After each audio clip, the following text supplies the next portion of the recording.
Apologies. So we've had two apologies prior to the meeting, which is Councillor Rachel Flynn and Councillor Hugh Irving.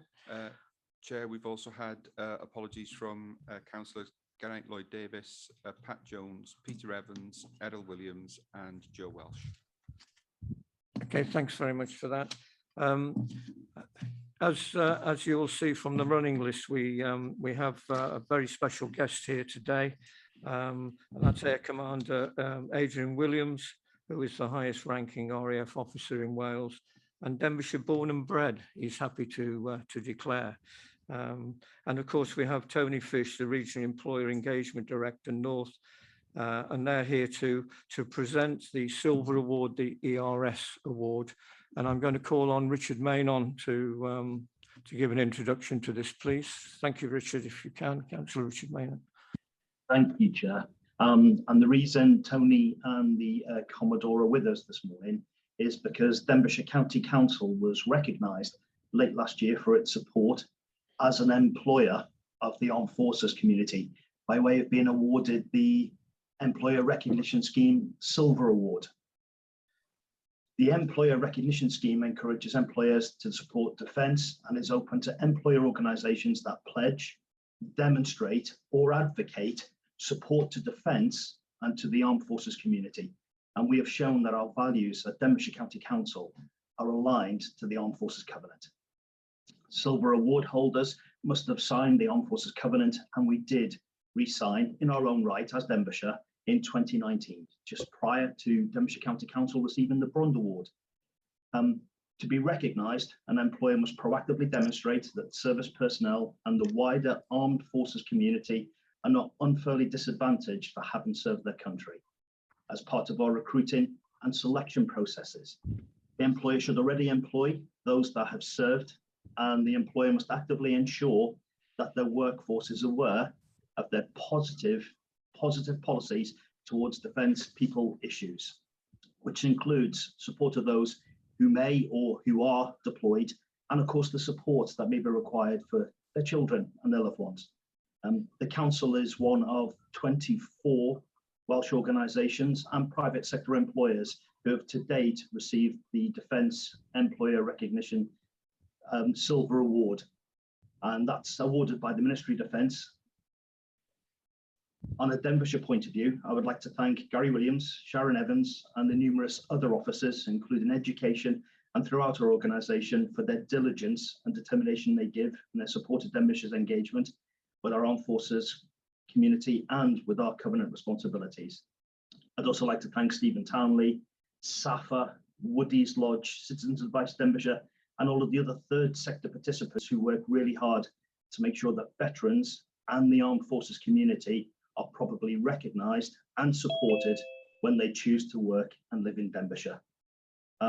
Tony, Commodore, I would like to thank you especially for taking time to come along in person and make this award to Denbighshire County Council. Again, thank you, Chair. Thank you for that, Councillor. Thank you very much indeed.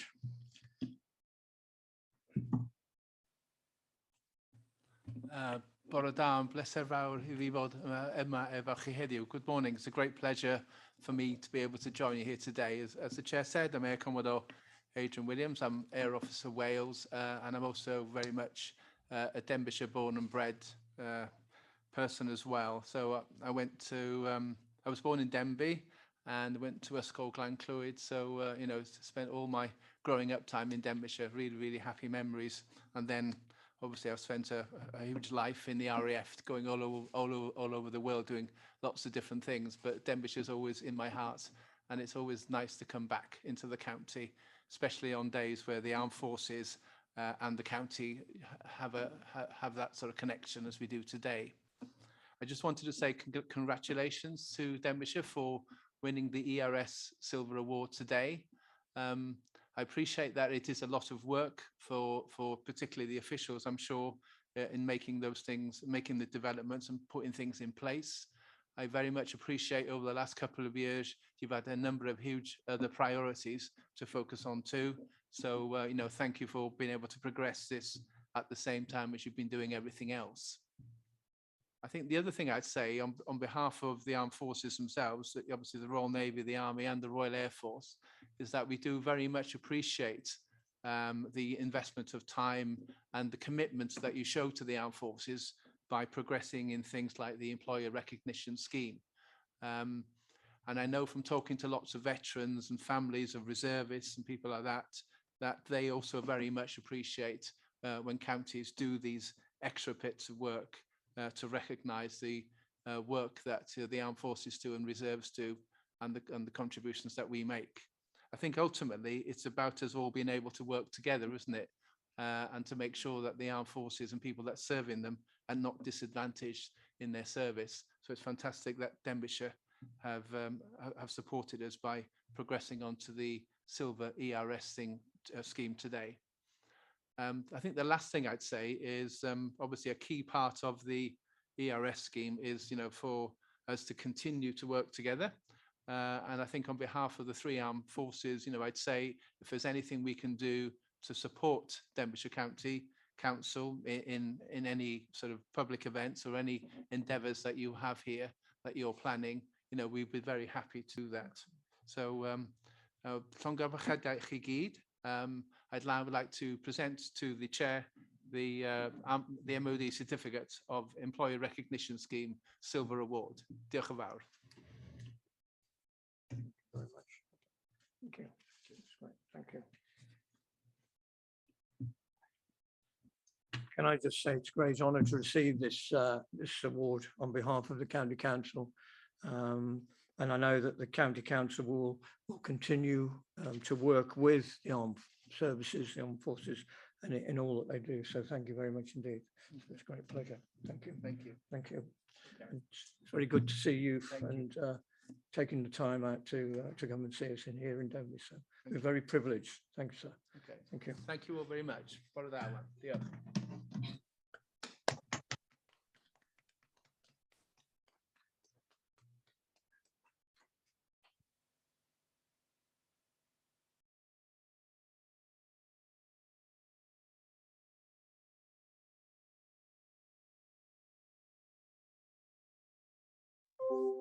Okay, thank you, members. Thank you for that. That's a great privilege and an honour. So I'm very, very pleased with it. Okay, so we'll go straight on. I'll ask Gary to go through with the declarations of interest, if we can, please. So, Gary. Thank you, Chair. Yes. Members will be aware of the requirement under the Council's Code of Conduct to declare any personal or prejudicial interest in respect of any business to be conducted at today's meeting. Such interest should be declared now, or as soon as the councillor affected becomes aware that they have a personal or prejudicial interest in today's business. All members declaring an interest are required to state clearly what the interest is and to advise whether it's a personal interest or a personal and prejudicial interest as defined in the Code of Conduct. Any member declaring a prejudicial interest is required to leave the chamber for the duration of the business and can take no part in the proceedings. Members with a personal interest only may take part in the debate and any vote. If a personal or personal and prejudicial interest is declared today that has not previously been disclosed and recorded, the councillor concerned will be required to complete and sign a declaration of interest form, which is available online. Okay, thank you, Gary. Thanks very much for that. Okay. Yeah. Do we have any declarations at this moment? Okay, Mr. if Chair. you're, sorry. This is Councillor RHEOLI'R, Councillor James. Just to say that I did email Steve Price and Gary about my being a governor at STRATEGAETH for my notice of motion further down the agenda. Okay. Thank you, Chair. Yes, Councillor Chad did. As an LEA governor at STRATEGAETH, she does have a personal interest. However, as she is appointed as a governor by the County Council, she's exempted from having a prejudicial interest, so she can take part in the debate in any vote. Okay, thank you, Councillor, for that. If during the course of the proceeding this morning, any of you realise that you do have an interest, then it's please declare as we go along. So thank you very much for that. Thank you. We'll go on to agenda item 3, which is urgent matters. I have no urgent matters at all, so we can go straight on to the minutes, which is agenda item agenda 4, which is pages 7 to 22. But before I do, I'll ask Gary just to say a few words. Diolch, Mr Cadeirydd. Dwi jyst isio ymddiheuro I gyd o'r cynghorwyr am fod y cyfieithiad o'r cofnodion heb di gael ei cyhoeddi. Mae'r cofnodion di gael ei anfon i'r cyfieithwyr, ond da ni'n di gael y cyfieithiad yn ôl eto am fod y cofnodion yn eitha hir. So dwi'n ymddiheuro. Y funud da ni'n gael y cofnodion yn ôl o'r cyfieithwyr, nawn ni cyhoeddi I cynghorwyr ac ar y we. Okay, thanks very much for that, Gary. Okay, so we'll go straight on to the minutes. So we're on to page 7, page 8, page 9, page 10, 11, 12, 13, page 14, page 15, 16, page 17, page 18, page 19, page 20, 21, sorry about that, and page 22. So are there any items?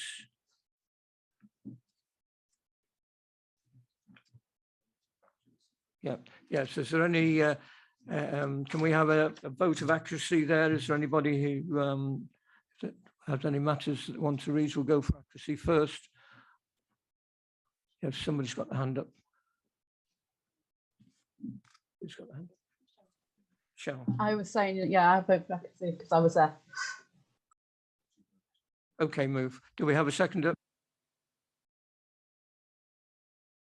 Thank you, Mary. Thanks very much for that. Okay. All in favour? None against? No, good. Thank you very much for that. Okay. Is there any matters arising out of the minutes, please?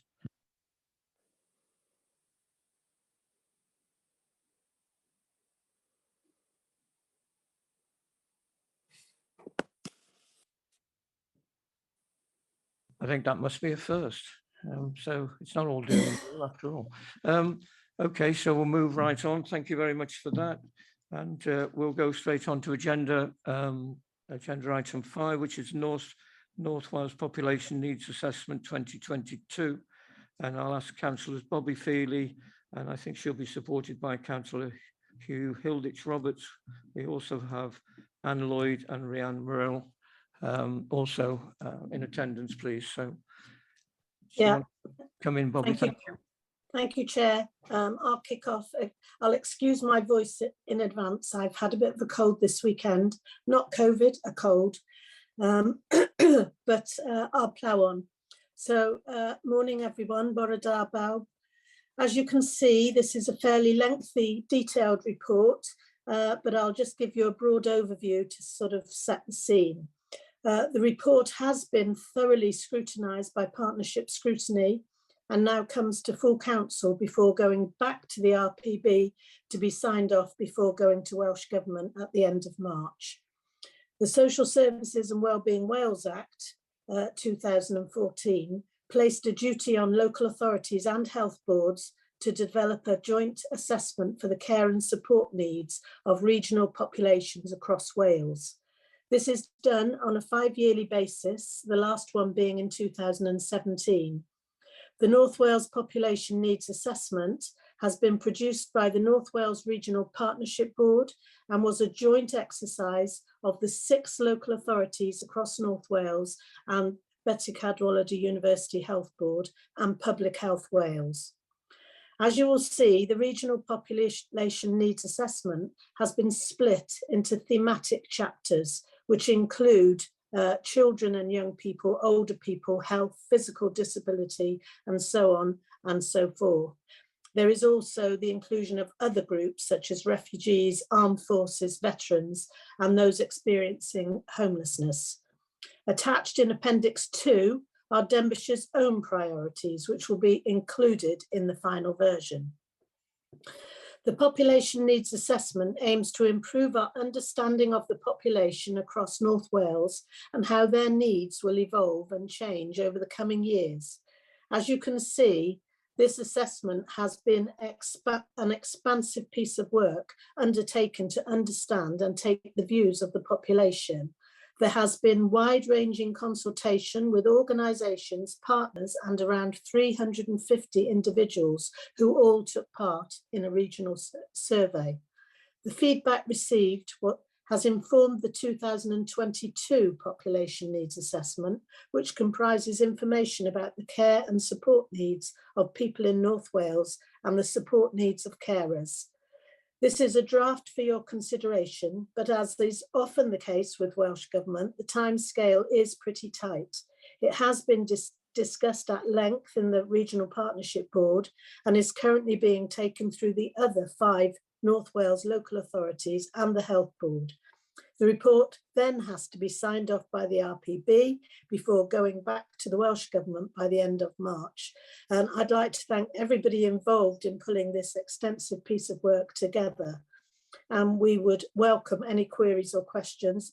And if there's anything technical at all that you want, I think Rhiann Morell is here along with Anne Lloyd, who put the report together. Many thanks. Thank you for that, Bobby. Thank you. We've got Councillor Arwell Roberts, please. Diolch yn fawr, Mr Cadeirydd, am cyfle I siarad. Dwi am siarad yn y Gymraeg I ddechrau, a wedyn byddai'n troi i'r ail iaith i'r Saesneg, achos mae'r dogfennau sydd ymlaen i'n hollol Saesneg a byddai'n darllen allan o un adroddiad yn drylwyr. Dwi wedi cael yn synnu sut mae adroddiad yn cael ei gyflwyno gan Llywodraeth Cymru. The documents locked out liberating disabled people's lives and rights in Wales beyond COVID-19. There's about nearly 18 recommendations in this report. I'm going to read some of them, and Denbighshire have a lot to catch up if they want to answer this report. There's a recommendation that a system of self-registration for those shielding in Wales is in place. Early introduction would have gone some way to preventing problems experienced by disabled people who found themselves excluded from priority areas to medicines, food and services. And it is recommended that this introduced as part of future emergency planning.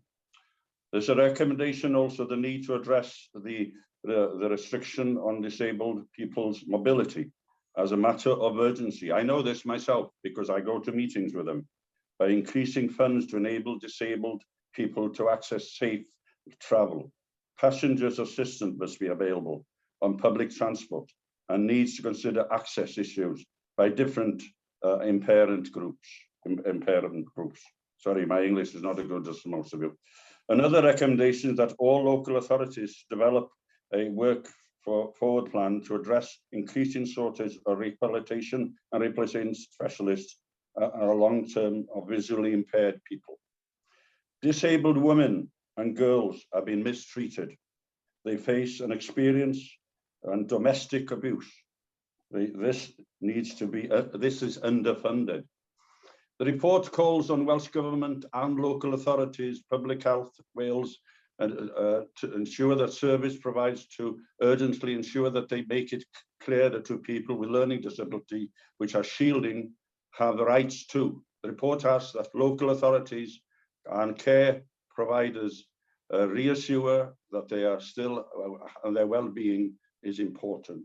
And they have different, of course, needs and different needs. The inquiry highlights the disabled people's experiences in Wales during the pandemic have varied by location because of uneven treatment by local authorities. I just wonder where Denbighshire are with this. And I do worry how MAVOD has been really underfunded, has been forgotten to a many degree. And I do hope that the Cabinet will follow the recommendation. I haven't finished yet, Bobby. I'm just reading from the report that disabled people should be looked after thoroughly in Denbighshire. It's my right to say that. Thank you. Can I just jump in, Chair, because it was me who forgot. After I'd given the forward, I should have asked if Anne and Rhian wanted to come in and add to what I had said, and I forgot. So could you give them the opportunity to speak? Apologies, Arwell. It was my fault. I forgot to say before you spoke. Okay, thanks for that. So do the officers want to come in at this stage, or shall I? Yeah, this is Anne, Councillor James. So I think just on the back of what Bobby said, I think we've got to understand that some of the statistics within the report itself are outdated because we've had to rely on census information from 2011 because the 2021 data hasn't been released yet. But the report will be an ongoing, it's a live document, so it will be updated as new data is released in relation to census information, which may change some of the statistics and things within the report. And I think, as Bobby mentioned, each local authority are putting in their priorities, their key local messages. And obviously we've highlighted ours, which was attached to the report as an appendix. So yes, so I think that's probably all I want to say. I don't know if Rhian wants to add anything from children's point of view. I haven't got anything to add at this particular stage. It's a thorough report, and it's a complicated piece of work, as I'm sure everybody can appreciate. I think the importance is how we answer the recommendations in this report and how we use this as part of our planning moving forward. Thank you. Yeah. So do you want us to answer specifically some of the points that Councillor Roberts raised? I think in relation to MAVOD, we're in the process of trying to get MAVOD opened as soon as we possibly can, as you're probably aware, and we've got full engagement going on with the citizens and their families around how that happens. There's still some issues with the heating that we're trying to get resolved, and some of that's around getting contractors in, but we're on track to get that opened as soon as we possibly can, and we will continue to review MAVOD and look at how we develop it as it goes. So MAVOD will be opening. I think just some of the issues you've raised around our involvement with disabled people and people with learning disabilities during the pandemic, you know, we did maintain a lot of contact with people that were engaged with us already, that were known to our services throughout the pandemic, and we had to be quite innovative about what we did. We tried wherever possible to use quite a lot of technology, and for some people with learning disabilities that worked really well. We ran online sessions that engaged with them. We did use, you know, where we could, we tried to get people out into woodlands and things like that when it was safe to do so. That was often on a one-to-one. So we took quite a different approach for quite a lot of people, you know, that were known to us during that period. I think the other thing that we did was we set up a lot of volunteering activity through a single point of access. We had a dedicated line that were people that weren't known to services but were maybe suffering from isolation, couldn't get out to get shopping or medicine. We had a separate helpline for that, and we had quite a lot of volunteers who we then linked up, and through our contact centre there was a volunteering programme as well. So we had quite a lot of volunteering activity going on for the more vulnerable in society, and I think a lot of them are probably still accessing that volunteering activity that went on, and we've actually continued to use volunteers within community support services for those people that have got lower level needs and maybe don't need a full package of care but need some interaction. So that's actually best practice that's come forward through the COVID pandemic. In relation, you mentioned domestic abuse that's domestic abuse being underfunded. We do actually fund quite a lot of provision for people suffering from domestic abuse through our housing support grant, and we have got refuges for women, but domestic abuse is always a really difficult one because quite often we have to move them out of county for safety and things like that. So we have to work with the individuals to just make sure that whatever we're doing with them keeps them safe. So I think that, does that answer everything you asked, or have I missed anything? Diolch, Anne. Excellent. Just wondering about transport for people with disabilities. This is always coming up in advocacy meeting I go to. The way they treated, how they go onto buses and so forth. I know you couldn't answer that one possibly, but that is a problematic for many, many of them. Diolch yn fawr. Yeah, thanks. I can't answer that one for you because obviously it's a wider issue with transport, but obviously wherever we're supporting people, we will, you know, look at some of the access systems that they need if they're accessing care and support. Okay, thanks, Anne, for that. Thanks, Emrys. Well, can I call Councillor Emrys Wyn, please? Ie, diolch yn fawr, Gadeirydd. Bore da. Mi gafodd y mater wedi gyfeirio ato barod i'w graffu yn y pwyllgor craffu partneriaethau, ac dwi yn rhoi sylw arbennig I negeseuon lleol allweddol ar gyfer Sir Ddinbych tudalen 43. Dwi wedi gofyn nifer y gwestiynau eisoes yn y pwyllgor craffu, a dwi ddim yn bwriadu ailadrodd y gwestiynau mae'n debyg fyswn ni'n gallu cyfiawnhau hynny gan y bysa'r rhan fwyaf bobl sy'n maherio ddim yn y cyfarfod craffu arbennig hwnnw, ond dwi'n mynd I geisio ateb ar gyfer dau nes I ddim I gofyn yn y craffu. Yr cwestiwn cyntaf ydy ar adran 1 ar dudalen 43, mae yna 2, 3 a 4, mae yna gyfeiriad at prepare, tair gwaith. Gofyn ydw I, fedrwch chi ymelaethu os gwelwch yn dda, be ydych chi'n feddwl wrth ddarparu yn anffodus.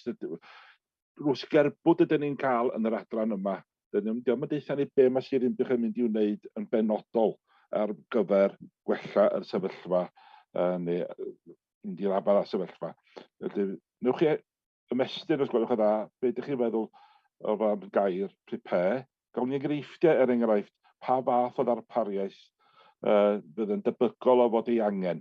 Dyn ni'n gwybod fedrwn ni'n bod yn benodol, ond mae'n bosib os ni'n gallu yn arwain I gyfeiriad arbennig.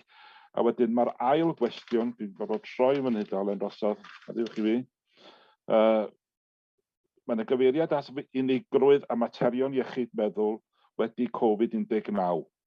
A mae yna gyfeiriad yn ar adran 2, busy talking points. Unwaith eto, gofyn ydw I, newch chi egluro ac ymhelaethu os gwelwch yn dda, be ydy yr busy talking points yma. A hefyd, dwi'n chi cyfeirio at work ongoing, pa fath o waith sydd yn mynd ymlaen os gwelwch yn dda. Thank you, Emrys. Who's going to respond to that? I'll start off and then maybe Rhiannon will want to come in at some point. Okay, so if I go backwards, if we start off with the talking points, yeah, we used to hold talking points in libraries prior to the pandemic, and we were getting a lot and different places. We were trying to get them really community based. And of course, when the pandemic hit, we had to deliver them in a slightly different way. So what we would like to get back to is having established talking points in a range of community settings and engaging local communities in them and actually getting local communities to be involved in running them. So we'd like to move back to having talking points where people can come in and access services, can make referrals for themselves, can engage with community navigators. And so we want to go back to where we were and build on the success that we had with talking points back before the pandemic, because as I say, we had to change our approach. So a lot of this, obviously, the population needs assessment is looking at how we move things forward over the coming years. So it's for the next 5 years. So whilst what we've done in here is identify the actions, what we haven't done is obviously come up with all the detail of how we're going to do that. But a lot of stuff we're aware of and are probably doing some work on already. So if I could scroll back up to your other questions, which were around being prepared. I mean, obviously at the moment, we're all aware that energy costs and inflation rates are rising. So, you know, we're expecting to see potentially more families, more households having to access services. That could be homelessness services, that could be children's services, that could be citizens' advice information. So it's just being aware that we're probably expecting higher demand to come in. We're aware, obviously, you know, looking at 16, 18-year-olds that come into homelessness. Maybe Rhian can pick up on some of that, but we have got a number of young people who do come into homelessness services, but we try and work very closely on that. But I'll ask Rhian to pick up on that one. And then the other one, obviously, is just some of the changes that are coming in for Welsh Government, that we're going to have to, obviously, looking at free school meals. And we've done quite a lot of work in partnership with Civica, who have delivered a lot of these grants for us through the pandemic. So again, it'll be working with the likes of Paul Barnes and the contract management team to look at how we manage some of this provision going forward. But again, because that's mainly focused on education, maybe Rhian can pick up on what's happening in that. Can I just jump in quickly, Anne, before Rhian? Yeah. Also to remind members that this is a working document. There's an ever-changing situation going on at the moment, not just in Denbighshire, in Wales, globally even. And so we have to be aware that this will obviously need adding to as the time goes on. Can I come in now? In terms of our 16 and 17-year-old homeless, we've often had a very small cohort of young people that present. We refer to them as Southwark young people because there's a judgment that exists about how we deal with them and their care and support needs. We are looking at how we can move really towards education and preempting that situation. So we have youth services, put my teeth back in, involved in assisting in that, making sure that we can get into families early where we think there's going to be potentially that crisis. Youth services are doing some preventative work and education work, as are schools really, and moving that into trying to map those young people that we think when they hit 16 and 17, their relationships with parents might be very difficult. It's really important that we don't just say, oh, well, they've presented as homeless and off, or, out they come. We do a lot of mediation work with families. We try to rebuild those relationships. Sometimes, children do have to come into our care in order for us to do that. But for me, it's prevention. What we do know is that economic situations do not help with that. And we've always had a bit of a spike, when benefits change, when child benefit ends, for example, for some young people, that can be the step for families to say, we can't do this anymore. So we are having to think now about how we're going to just try to go back a step and put those preventative and support services in, use our therapeutic team a bit differently to support those families, and make sure, of course, that they have access to all the monetary benefits that they're entitled to. In terms of your question about work ongoing, that bullet point is particularly about our work on what we call at the moment our no wrong door strategy. So prior to the pandemic, we've worried about access for children and young people into CAMS and some of the pressures that can cause to families and how that can add to family breakdown and family disruption. That's been exacerbated, as I'm sure you can appreciate, through the pandemic, and we have seen a real impact on children and young people's mental health and emotional well-being. But of course, that's one sector of the population. We also see young people who exhibit very challenging behaviours, not because they have a diagnosable mental health problem, but because they have attachment issues and trauma and that, behavioural issues. So the no wrong door strategy is really to look at how we can address a whole host of behaviours better, that we support families across the board, both from a longer term point of view, but also those families in crisis. We've done a lot of work over the past year around redesigning services and how we can really implement a better way of working across all the partner agencies. At the moment, we have a strategy that's been accepted by the Regional Partnership Board, and we're now moving into how we implement the recommendations of that strategy, which will mean we all have to work a little bit differently and give up some staff to look at how we can have joint teams, that families only have to tell us their issues once, that families aren't re-referred constantly. So when it says work ongoing, we're really at the point now of building that implementation board across the region and looking at how we can work differently, not only with CAMS, but health as a whole, and also third sector and, you know, other partners, just to make sure we don't miss young people, people don't fall through the cracks. So an exciting point, but a really busy point now. We're just about to start looking at how we can implement that project. Okay, thanks, Rhea. Right. Right. Dod yn ôl, Cadeirydd, dim ond i ymateb. Diolch yn fawr iawn i'r tair yn chi am eich atebion, atebion cynhwysfawr arbennig yn achos RHEOLI'R yn y rhan ola yna hefyd. Gwerthfawr iawn i mi yn bersonol. Wrth gwrs, wrth i chi ychwanegu'r cig at yr asgwrn, mae yn mynd i esgor ar gwestiynau ychwanegol. Dwi ddim yn mynd i daflu nhw at chi heddiw yma, mae'n siŵr gawn ni sgwrs eto ar hynny. Ond wrach ei ofyn un cwestiwn o ran y darpariaeth ar gyfer bobl ifanc 15 oed, 19 oed sydd yn gweld eu hunain yn ddigartref. Oes na adnoddau addas ar gael ar gyfer yr grŵp yma o bobl ifanc ar draws y sir, o'r dde'r sir i fyny at y gogledd. A na i gofyn unrhyw gwestiwn arall, dyna'r unig cwestiwn ola fi. Diolch.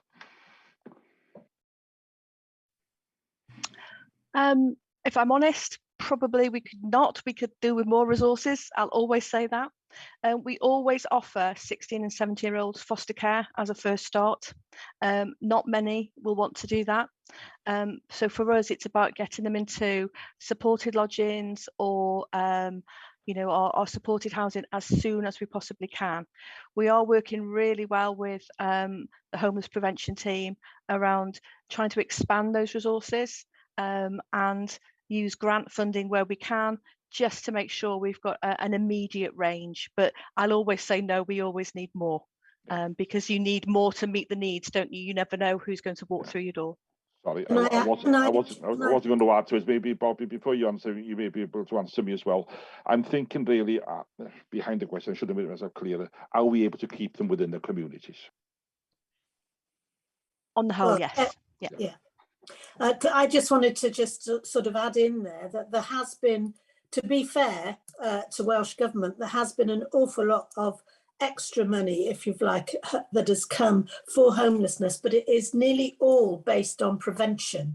The idea now is not to sort of have an ongoing situation with homeless people that you deal with on a daily basis. The idea is that we try working together, which is why we've changed the way we work, is to prevent homelessness altogether. That's what the money from Welsh Government has come for, but that doesn't mean we don't have to deal with the, you know, various crises that come up on a daily, weekly basis. Yeah, diolch yn fawr iawn i chi. Diolch yn fawr.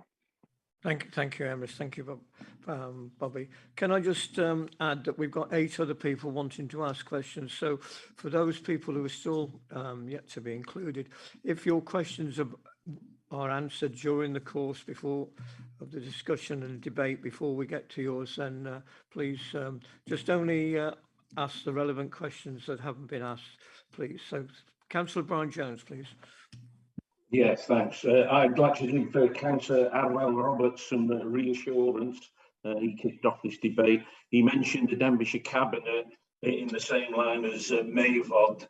I would like to give him the reassurance that when MAVOD was brought to a Cabinet briefing, an officer report painted a bleak picture. The Denbighshire Cabinet were unanimous in supporting MAVOD. They asked officers to go away and come up with suggestions of a plan and a strategy, and that has happened, taken a bit longer than what everybody hoped, but it's got there. So no doubt whatsoever the Denbighshire Cabinet were united in respect of MAVOD. And also we had a similar situation with Kevin Enterprises in RHEOLI'R when the picture wasn't looking so good, and the Denbighshire Cabinet pulled together, they asked the right questions, challenged the officers, and we got that back onto a better footing. And a quick word on transport, disabled transport. Yes, there's gaps in that. I accept that as the lead member for transport, but there is services out there, notably DDIWEDDARAF, which provides an excellent service.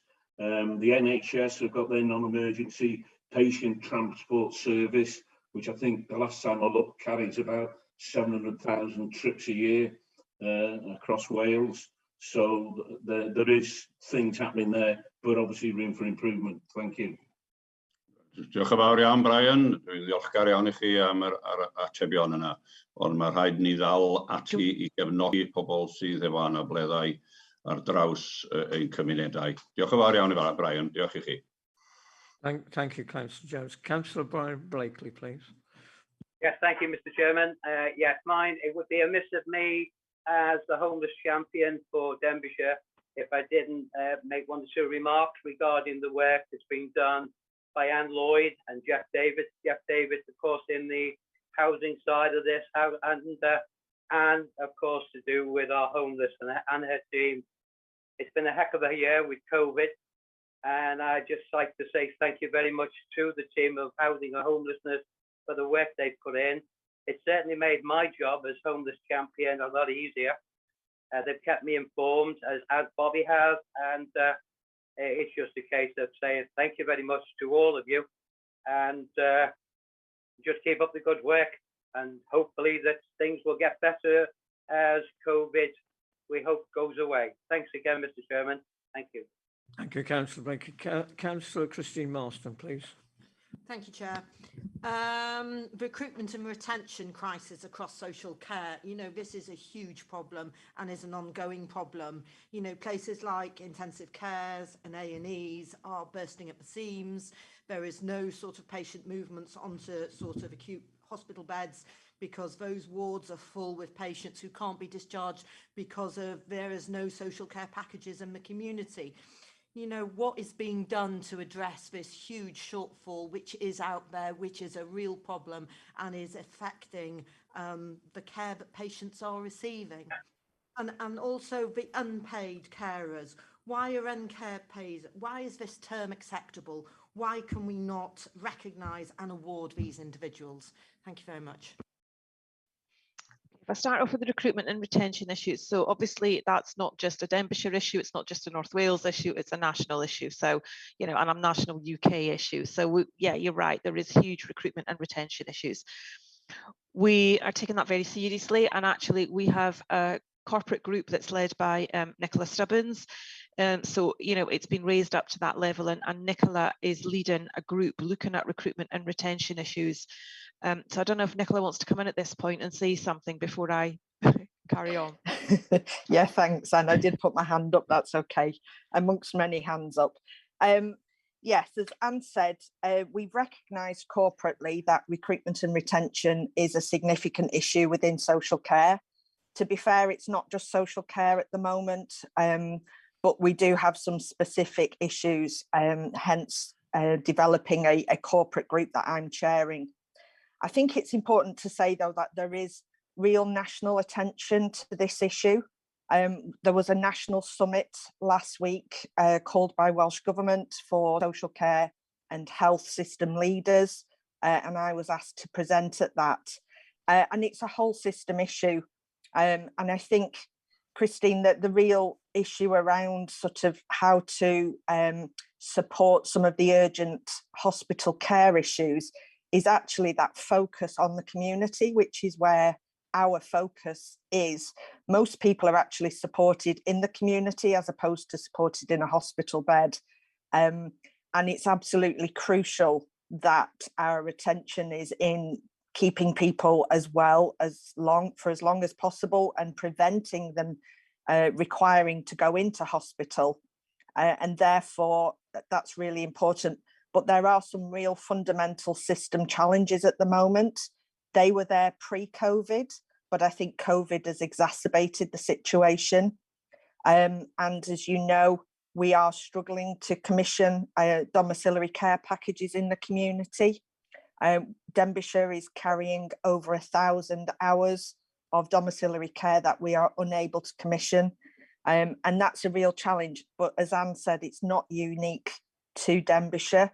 It is a system-wide issue which is being looked at, but there are no quick wins.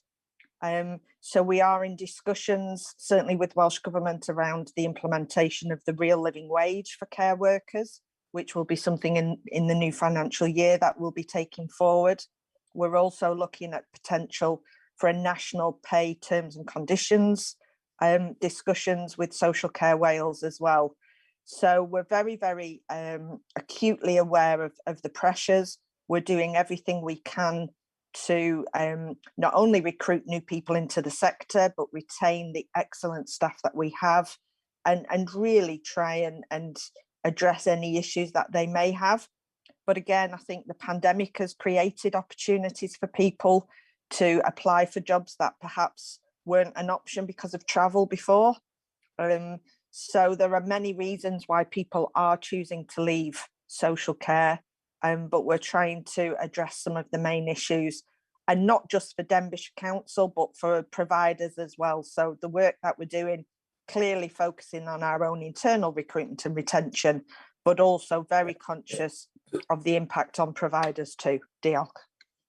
Could I come in, Mr. Chair, just to add to what Nicola said? This crisis, although it has got worse, as you say, Chris, during the pandemic, it was on its way towards not being very satisfactory way before the pandemic. And, you know, our red warning lights have been sort of accessing anybody we can in government terms to highlight this problem. Also, as you know from this full council here in Denbighshire, we did write to the UK Prime Minister, Health Minister, Home Secretary about the fact that when Brexit came in, social care workers were not considered to be skilled workers allowed to come into the UK freely, and that has been overturned at Christmas or just before Christmas. So now that is being allowed, so that will probably ease the situation a little bit. But as Nicola says, it does take time. The real living wage coming in now, that will help matters a bit, but the real living wage is still not adequate. The paying conditions for social care workers are nowhere near adequate. I've been doing this job for 10 years. I have never known the crisis that we're in now. It's worse than I can ever remember. And we are doing everything we can to mitigate it, and gradually, slowly but surely, these things will have an effect. But we need almost a complete culture change here. From all the people who have the sort of wherewithal to help to come on board and make sure that social care is a valued service, one of the most valued services that any authority anywhere can offer to the residents of their counties. Thank you, Bobby. Thanks for that. Okay, Chris. Okay, can I ask Councillor Ann Davis, please? Oh, diolch yn fawr, Mr Cadeirydd. My questions have been answered, but in support of Denbighshire, I would just like to mention the adapted apartments that's been created in Ruthin, and this is for carers and the cared for who have additional needs, obviously. It's fully equipped with a hoist in every room. The kitchen appliances drop at a press of a button. It's well worth a visit. I have visited this apartment with them, so I'd like to congratulate them on this piece of work. Commenting on Christine Marston regarding care in the community, it has been denied by Denbighshire for many years that there is no bed blocking at Ysbyty Glan-Clwyd. I'm pleased now that they are recognising this problem. I know firsthand that there is bed blocking, serious bed blocking. We have patients attending A&E and they are dying because there are no beds for them. They're having to be triaged and then put in the waiting room when they are seriously ill. I don't know if we can come back from this really, of what is going to happen, but I'd like to ask Nicola, how many agencies do you have now working for Denbighshire, and how many have left? please. Thank you very much. Thank you, Councillor. Do you want to comment, Nicola, on that? Yeah, okay. I think bed blocking is a term that can sort of bring all sorts of insinuations to it. The term that Welsh Government uses delayed transfers of care, and there are many reasons for that, some of which are for social care reasons. I think it's fair to say Denbighshire has always had some delayed transfers of care for social care reasons for as long as I've been here, as has every local authority in Wales. Our numbers have remained relatively low in single figures for the most part up until COVID. And then obviously some of the challenges that I articulated before have become more acute and therefore it is difficult. I think the last update that I had a week ago, I think there were 33 individuals who were delayed transfers of care and medically fit for discharge. Of those, 9 were for social care reasons. And those reasons were waiting for a care home availability and also for domiciliary care packages. So, you know, there are still issues in the system and we are very, very conscious of that. And we know being in a hospital bed is not good for an individual. But if we help somebody to be discharged home without appropriate support, it's likely that they'll end up back in hospital, which is something we want to avoid as well. So we are working with families, with informal carers. I too do not like the term unpaid carers. We tend to use the term informal carers when we're talking about family, friends and neighbours. But yes, it is an issue and it's something that we work on a daily basis. We know all of those individuals who are in a hospital bed and are ready for discharge, and we are working every day in trying to address those issues. Diolch. Can I just come in relation to the number of domiciliary care providers, and we will need to get the actual number of providers we've got.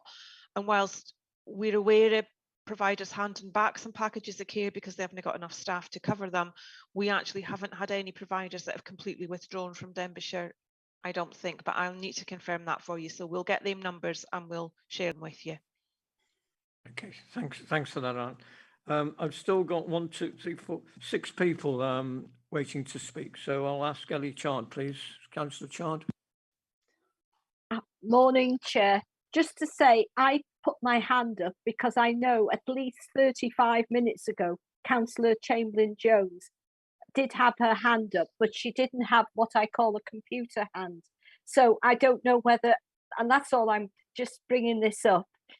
Does Jeanette still want to come in? Because I've come in. That's why I put my hand up. I've got Councillor Jeanette Chamberlain-Jones next, actually. Fine, thank you. Thank you.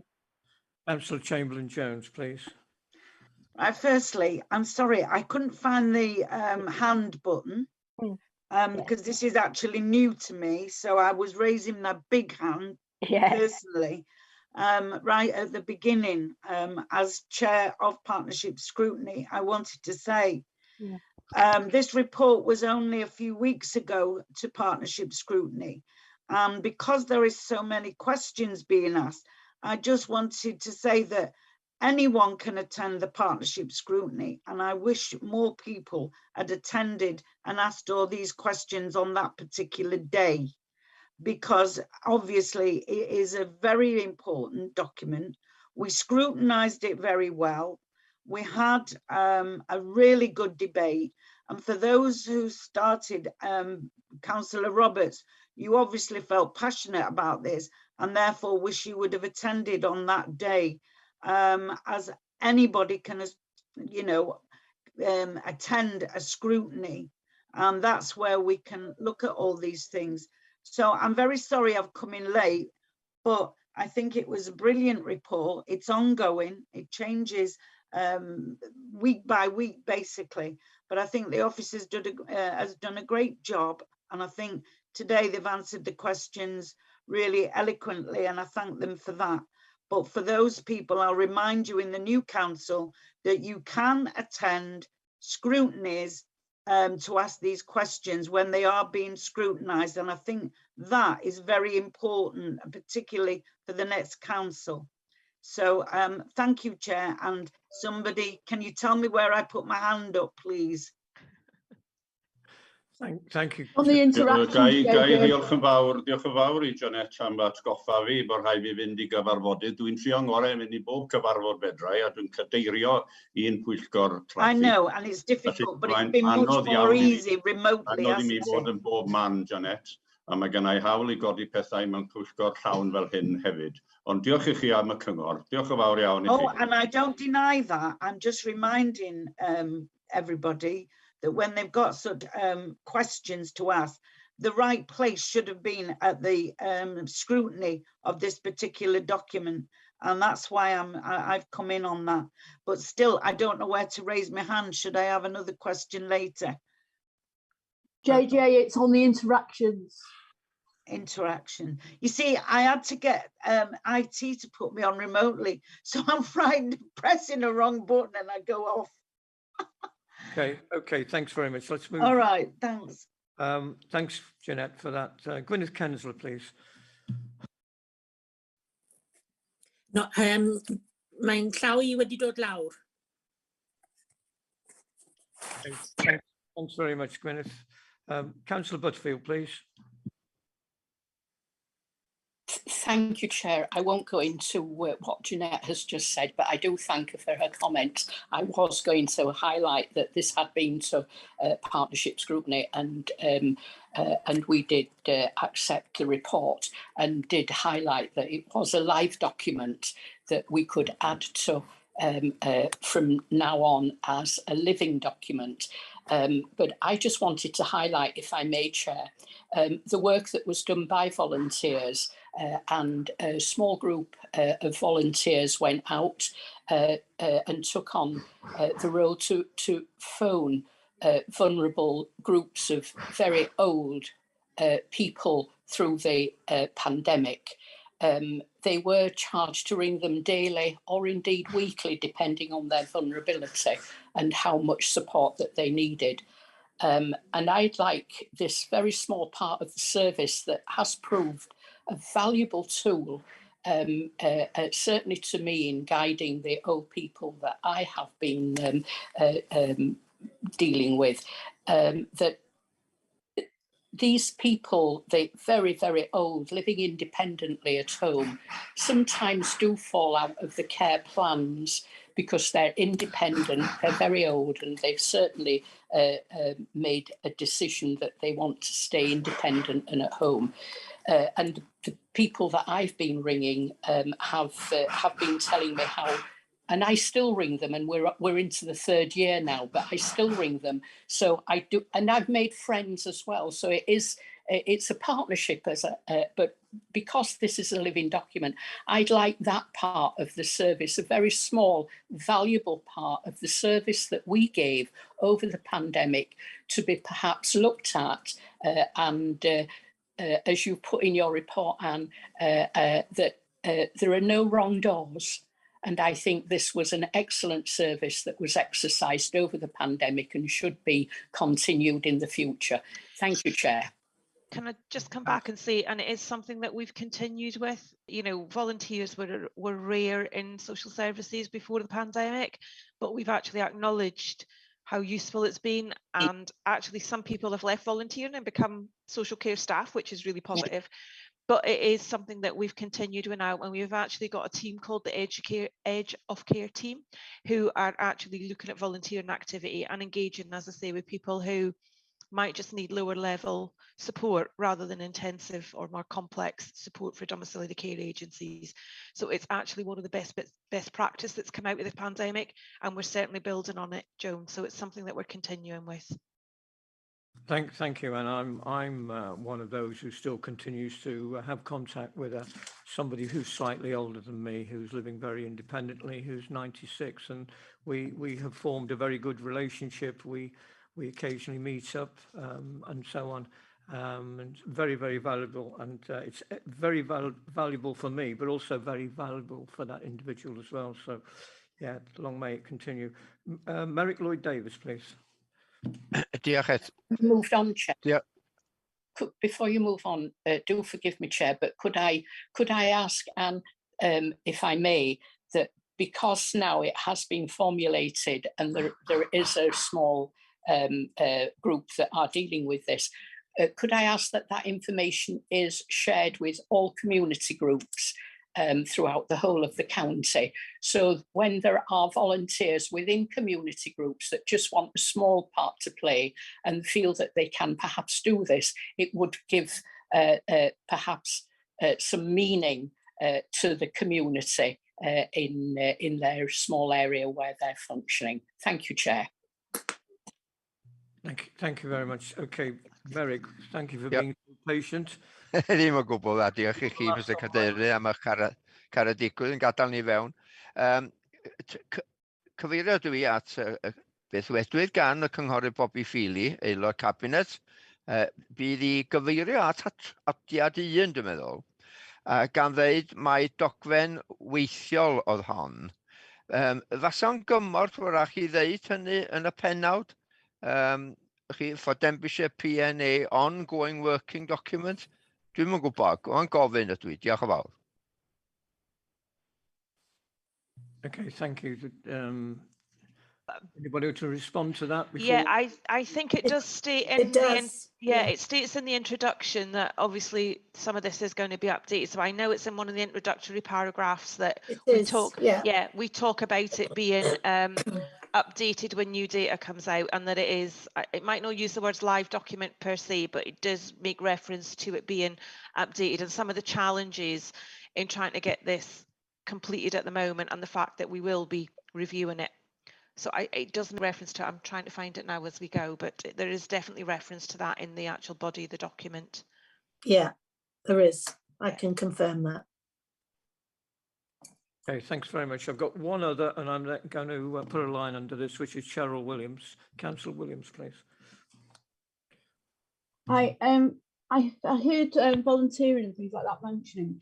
Do we have any links with the schools and colleges where we can allow the youngsters to get kind of work experience with it and maybe learn from it that way as well?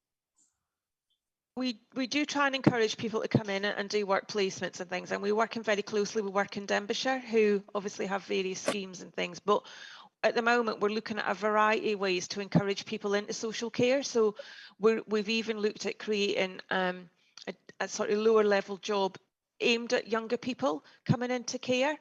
The problem you've got is you've got to be at least 18 to actually become a care worker, but we have got in one of our own homes a younger person who is really keen to get into care, and actually they've joined us and they're doing cleaning and some catering work with a view that when they're 18 we will start them through a care pathway to get them fully trained. So we have been out and looked at how we can increase the awareness of social care as a career with youngsters, and we're working with a range of partners including the colleges and different organisations. So it is something we're looking at. We just have to be mindful sometimes of the settings that we're putting people in. So we just have to risk assess what we're doing. But yeah, really keen to look at promoting opportunities, and we're doing that with some of our independent providers as well who can offer opportunities. So we're looking at it right across the whole social care sector. But yeah, it is something that we're looking at. Okay, thanks very much for that. It's been a very good discussion and some very excellent questions. As it has been said, it's a live, ongoing document. Social care never stops, does it? Things evaluate, they change, and so on and so forth. So we'll go to the recommendation. And Bobby, are you going to? Yes, yes. And can I thank all members for their interest and for their questions, which, every question you ask is valuable. So thank you for that. And Jeanette, just to say, thanks for your support. But you'd go bananas if 47 members turned up to partnership scrutiny. So it's probably just as well they didn't. So can I also agree, just before I do the recommendation with Joan, and the valuableness, that's probably not a very good word at all, but the way people were so pleased with the simple thing, like a good old-fashioned landline phone call, and the friendship and the friendly conversations, which I must admit I began to look forward to as much as they did. Unlike Joan, I haven't continued, but I think it would be a really good, simple way to help in terms of social isolation. What an easy thing to be able to do, to just chat to somebody over the phone to alleviate their worries, and maybe even give them a bit of advice or a phone call or somebody they can contact. So I agree with you on that, Joan. But this recommendation says that the full council approved the North Wales Population Needs Assessment for 2022. Is there a seconder for that, please? Joan. Okay, thank you, Joan. Councillor Joan Butterfield, seconding. Okay, is everybody in favour? Anybody against? Okay, thank you very much. That's carried forward. Thank you very much. Okay, so now go on to agenda item 6, which is on page 45, which is the climate and ecological change strategy update on year 1 delivery. And we've got Councillor Brian Jones, Councillor Tony Thomas, Councillor Graham Timms. Also, we've got Officers Liz Wilcox-Jones and Jane Hodgson. So I'll call on Councillor Brian Jones to start the proceedings, please.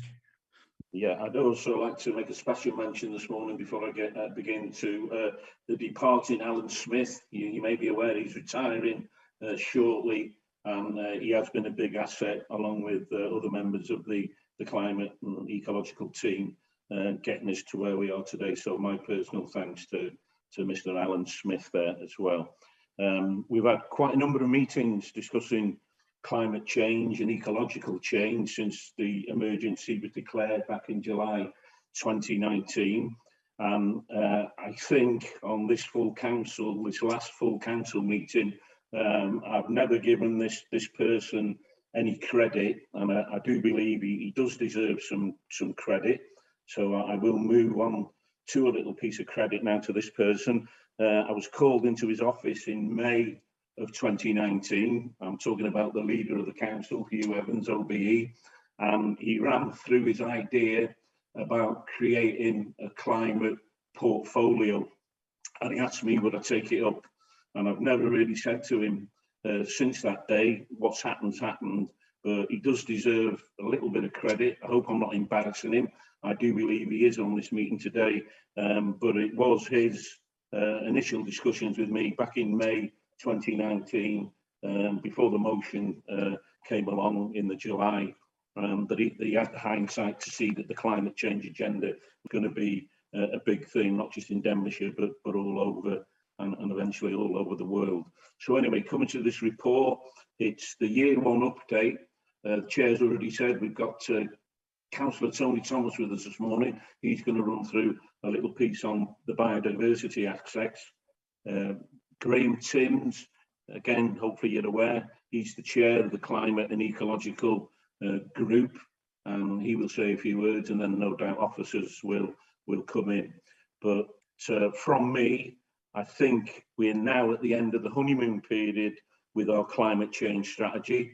We've had a lot of plaudits, we've had quite a few pats on the back, but the honeymoon period, I believe, is over now, and we need to look to the next council to take up the baton on the foundations that we put in place, that it moves forward and it starts looking outward facing more. It has started, there's green shoots of that happening already with the woodland creation projects that have recently happened.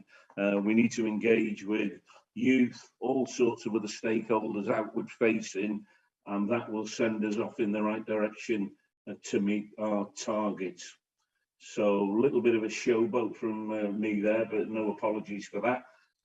So I'd like to ask Councillor Tony Thomas to come in now and give us a bit of an overview on the biodiversity aspects of the policy.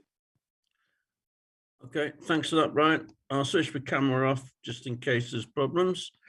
Just to mention a few topics, there's like our wildflower meadow projects. There's about 60 at the moment, and we're hoping to double that over the next year or so.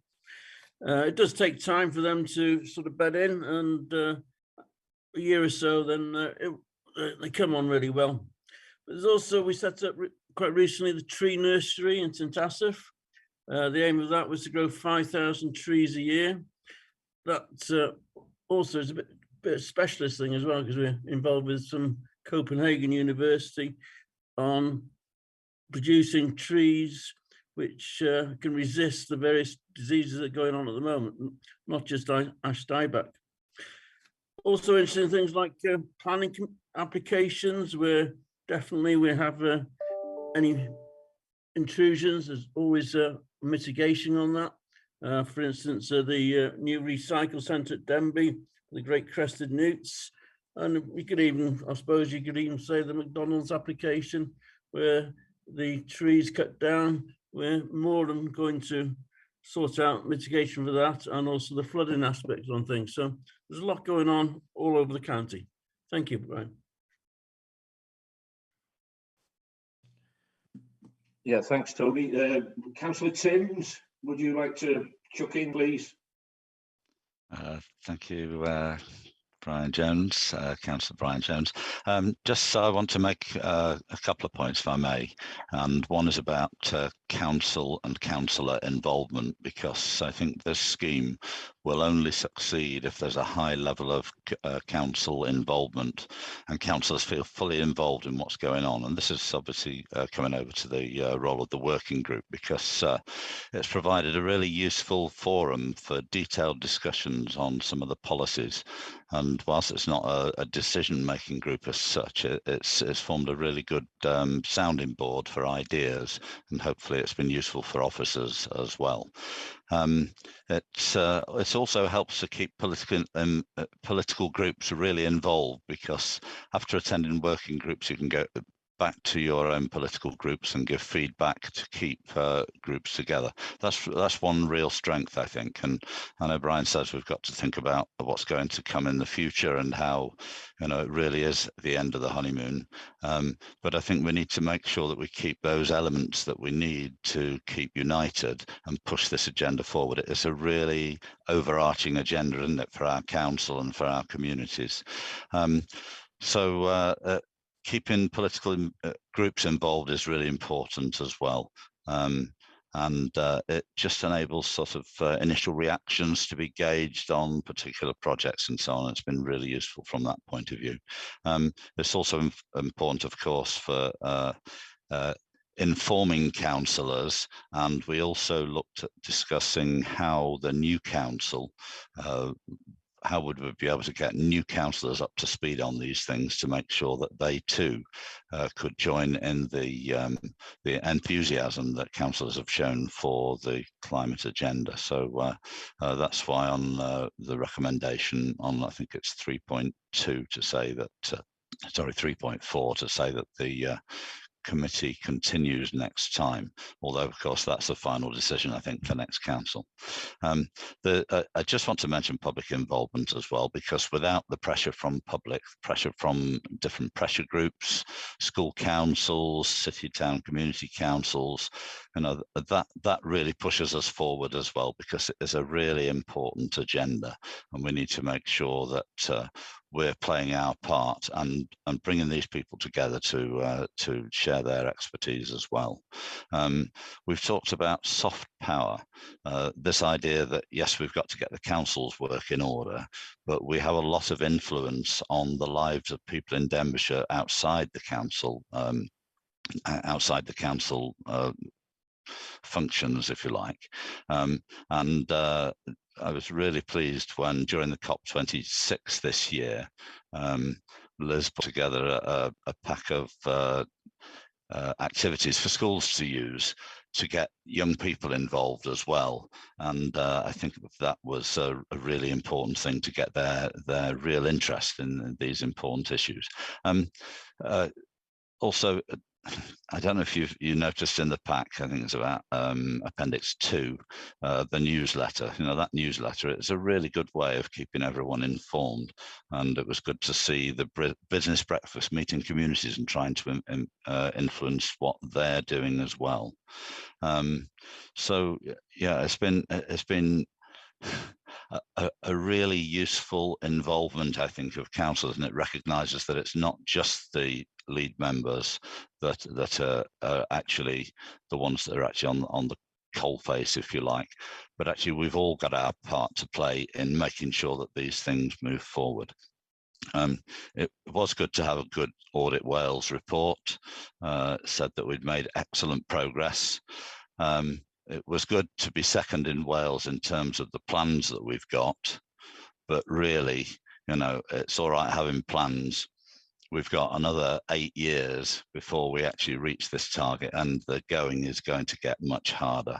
But let's make sure that we've laid good foundations, and those that are here after the next election continue in that way. Diolch yn fawr, Brian. Thanks. Yeah, thanks for that, Graham. So I think we've picked up most of the points there that are in the pack. And point 411, which you touched on, Graham, but it's definitely worth another mention in dispatches, the engagement with whatever the new contingent of new members will be. That absolutely has to happen, and you know, Graham, Tony knows, we've impressed that upon the officers. It has been taken on board. It is there in the report pack, and that'll be key. But have got every confidence that this will go forward as a policy and strategy. It will change. It's bound to change because forces outside of the boundaries of Denbighshire will change. But I believe we're switched on. We know we're on the front line, and so it's good stuff. And we're handing it over on a decent foundation. Definitely a decent foundation. Without upsetting the officers that were with us, could I ask Alan Smith to say a few words as the lead man in inverted commas? Sure, what I think about the inverted commas, Brian, but there you go. Thank you for that. Anyway, I'll take that in the spirit as intended. I think I am the only officer attending, actually, so you'll probably have to direct your questions to me. I think everybody summed up that very well, but I think the emphasis on member engagement is right. It's been a very, very strong feature of this programme. It's initiated it, it's supported it throughout, and I think it's been a very productive relationship. So we have put a lot of effort into trying to devise an induction program for new members, because we recognise that those are the people we need to get on board next time. The current membership has really supported this program, and I think, as everybody is saying, we really need the new council to do the same, and we hope we very much will be able to. So we'll be doing that. We'll be talking to people. We're also talking a lot about, because we've had successful projects already in terms of improvements to schools, in terms of wildflower meadows, into the tree nursery, the things that people have mentioned. We can take the new members to see those things, and I think they'll be impressed and they'll understand what we're trying to do, and that will really help. So we'll have a full program of that. Graham has covered the political recommendations, and the report in general is just an effort to bring members up to date where the program's up to, where it's going, and where we're starting to make a difference. So I'll leave it there. Thank you, Chair. Okay, thanks, Alan. Okay, I've got two councillors wishing to speak. The first one, Emrys Wyn, please. Diolch yn fawr iawn, Cadeirydd, unwaith eto.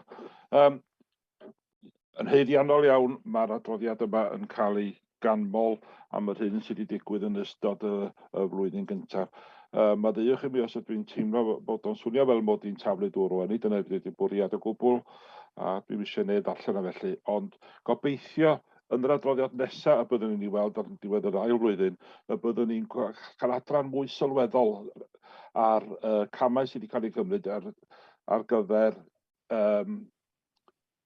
cysylltu cymunedau gyda llwybrau teithio, beicio a cherdded pwrpasol, fydd yn werthfawr iawn tuag at cyfrannu tuag at argyfwng yr amgylchedd sydd yn mae gyd yn rhan, mae'r rhan o'r jigsaw mawr yma sydd angen i'w gwblhau dros yr 8 mlynedd nesaf yma.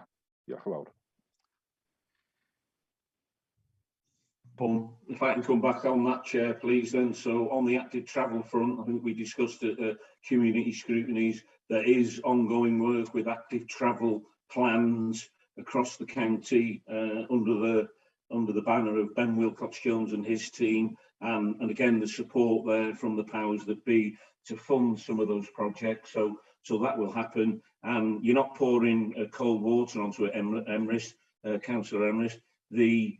Going forward, we need to pass the baton on, which we've already said this morning, and the focus needs to remain there with whoever's running with that baton.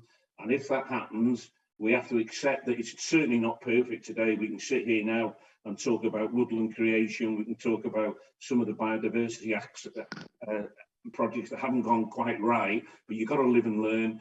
And I quote this a lot of time, not just in Denbighshire, but regionally. We've come a heck of a long way since July 2019, and it's more like a private sector project than a public sector project, with all due respect. That's what it is to me, coming from 40 odd years in the private sector. So I really hope, and I have got the confidence, it will go forward in 12 months' time. Even if some of us are not councillors, we can log into this meeting and see what the year 2 strategy and the improvements are saying. Thank you. Well. Okay, thank you, Councillor James. Councillor Peter Scott, please. Thank you, Chair, and thanks very much for this report. It is very good. Can I just praise the facility up at the tree nursery in St Asaph? That's going to be brilliant when it's all complete and the trees are there. And the staff up there are superb as well. We've actually been there to visit, and it's well worth the visit. And a lot of people now in St Asaph have volunteered to work there as well. So it's not negative questions. Thank you, Chair. Peter, we didn't hear all of that, I don't think. Oh, I'll turn my screen off again then. Okay, just bear with me. I tried to stop you, but you were away. I'm sorry. I just wanted to praise the report and praise the facility up in St Asaph, the new tree nursery. It's a superb facility. The staff up there are brilliant. They've shown us around. I can only wait for the trees to come out. They should be superb for the rest of Denbighshire.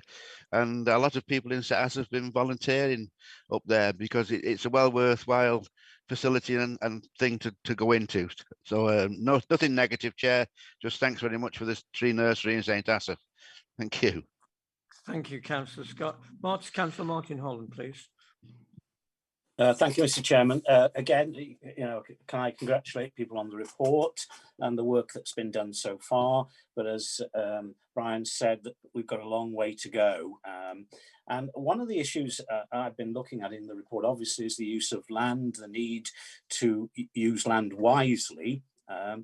Can I ask, have we approached the community councils across the county, because I am conscious that some of them have land that they own. Sometimes it's been gifted in the past. In my own community council, we have a piece of land which is not really suitable for anything else other than possibly grazing, but it could be used for planting trees. And so we as a community council looking at that. We own all our graveyards in my particular ward, and we're looking at planting more trees in those areas. So I'm just asking, are we working in partnership? Are we giving any guidance to community councils? And I know we do regular assessments of what land we own. And I've raised this before because there are many areas, on the sides of roads and things like that. I was amazed to find that there were pieces of land in my ward that the county owned, purely and simply because we changed the route of a road. And so if those can be used to plant trees and create wildlife zones, then marvellous. But the question is, have we been in touch with community councils, and can we encourage them perhaps to help us out in this challenge? Thank you. One for Alan Smith, Chair, I believe. Certainly, Chair. I'll happily talk on that one. Martin, you've raised an issue which is, I think, really in essence referring to the difference between community leadership and our own need to offset our own carbon. As far as sequestering carbon on our own land, that's always our first priority, and including with biodiversity as well. So we would be interested in, and we would certainly already be looking at any land that we own And I think if you have come across areas which we haven't noticed, and we'd gladly hear about those. Your question, more fundamental question about community councils, though, we work very closely, and I think Brian referred to the sort of community leadership angle on this. We're very interested in helping our communities reduce their carbon footprint, increase the biodiversity of their area, and to get involved in that. We've not taken it as the main part of our challenge. Our strategy is very much focused on the council's carbon impact and on the biodiversity of the things, the assets which we own. We stepped back from trying to change the whole of Denbighshire because it seemed like too big a task. The task in Denbighshire itself is big enough, and I appreciate at the time there was a very active debate about this. So our programme is mainly focused on changing our land, on offsetting our carbon, on reducing our carbon production. But that's not to say we're not very interested in helping communities make their own changes. So I think that's where your community council would come, is we would be interested in and very willing to advise them on how they might change their own possessions and their own assets, and we would encourage them to do so. But it won't help directly with our own program because that's aimed at reducing our own carbon production. So if the land doesn't belong to us, then unfortunately we can't count it. Doesn't mean to say we're not interested in working with them though, Martin. I think that's probably where we would focus our time. Thank you, Chair. Yeah, I wonder if I could just add to that, because the Public Service Board has got what it's called community green pledges, and they've sent them around to all the community councils to sort of highlight the ways that they can get involved in changing their behaviour and so on, to help in the general effort of trying to reduce to carbon zero. Just to mention that. I don't think it's been very successful so far because it was launched during the pandemic, but it might be worth a relaunch for the PSB, which is obviously a higher level than county council. Yeah. Thank you for that, Graham. Thanks. Okay, Councillor Bobby Feely, please. Okay, many thanks, Chair. And I would echo what people have said in the work that has gone into getting us where we are today.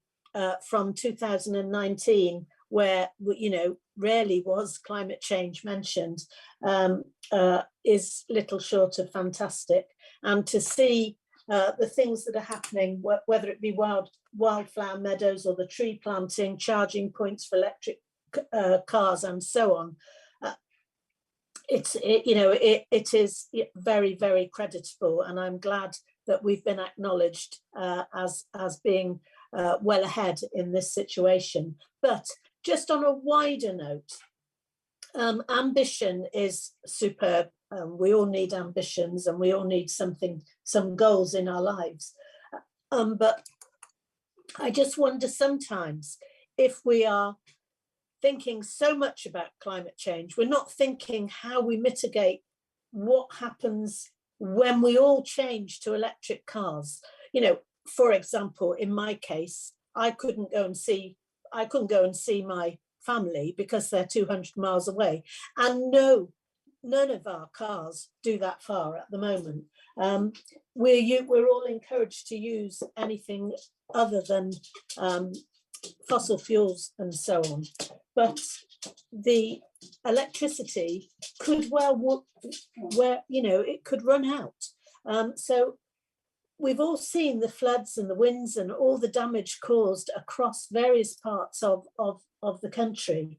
And how are we going to cope, if you like, if we get rid of all that fossil fuel overnight, we get rid of all our petrol and diesel cars overnight.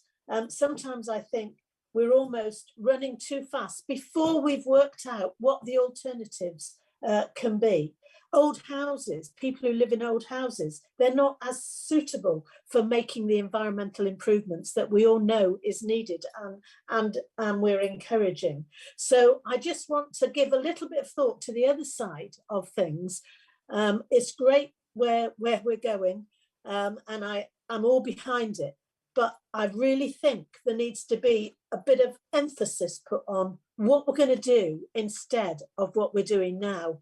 Before we end up getting to this situation where none of us can switch on anything because all the electricity's run out.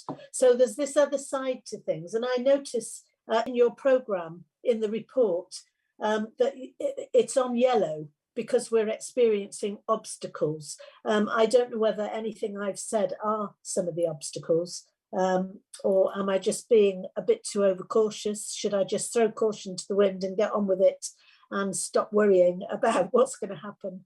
I don't know. I don't know what Alan or Graham or anyone or Tony or who else is it? Brian. I don't know what they all think, but you know, I just worry about what's going to happen when we've got all this in place.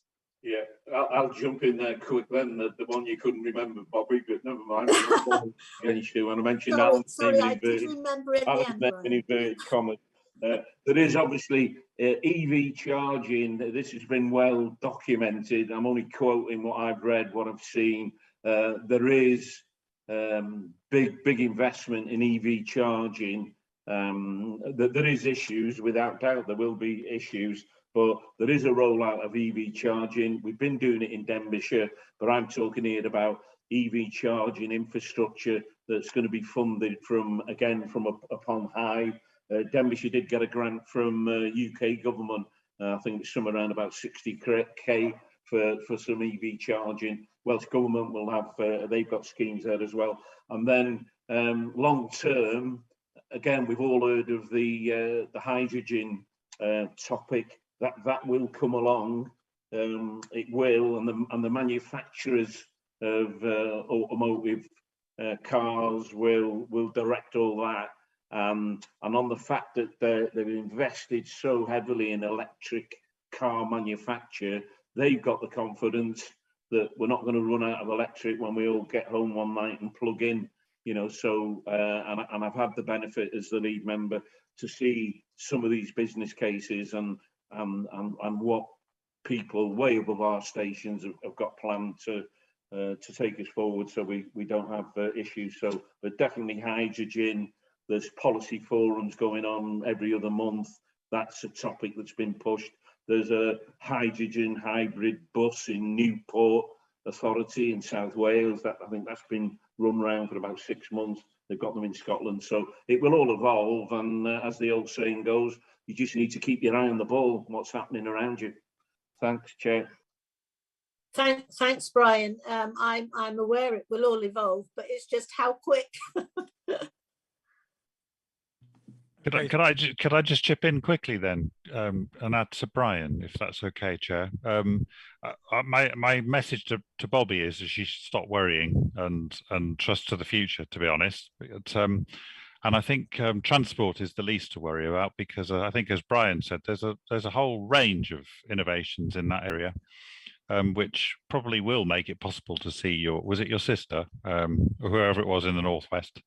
No, not the Northwest. It's in London, and it's my family. All right, I'm sure we'll be able to do that. Grandchildren, they all live 200 miles away. And if I bought an electric car, I couldn't get there at the moment, not unless there's some top of the range thing that I couldn't afford. Could I just say go by train then, Bobby, at the moment? That would be my recommendation. The reason the risk assessment is on obstacles, though, because I think that's obviously the right thing to raise, and that's because we don't underestimate the difficulty of this program. Brian said this at the beginning. There's a lot to do, and we've made a really good start on it, but we've got to consider how we're procuring goods from other people and how we affect their carbon footprint. That's a big thing in itself. And the other thing is we've got to rely, and I think Graham mentioned this, we've got several councils to think about in order to make this program a reality, and we need all of them to support it and to make the resources available to support it too, as this one has. So when we say we're experiencing obstacles, it's because there's some uncertainties, Bobby, which we can't calculate yet. It's not that we don't think it'll work, it's just that we're being realistic about the difficulties ahead more than anything else. But personally, I'd keep optimistic, because I think that's the right way to think about this. Thank you, Chair. Thank you, Alan. That's made me drive on as well. Gwyneth Kensler, please. Diolch yn fawr iawn. Mi fyswn ni'n licio llongyfarch yr arweinyddiaeth dyn ni wedi cael ag mae Helen wedi bod yn arbennig, felly diolch i hi. Mae Alan newydd cyfeirio at procuring goods ag gweithio efo'r sector preifat.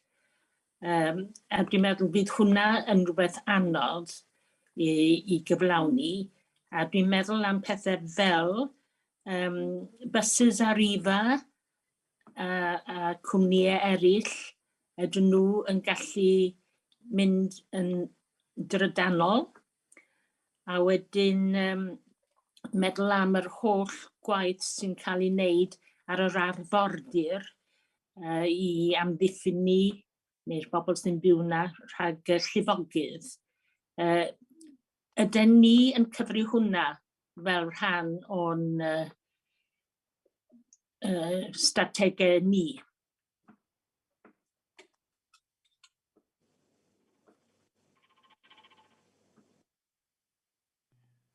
Okay.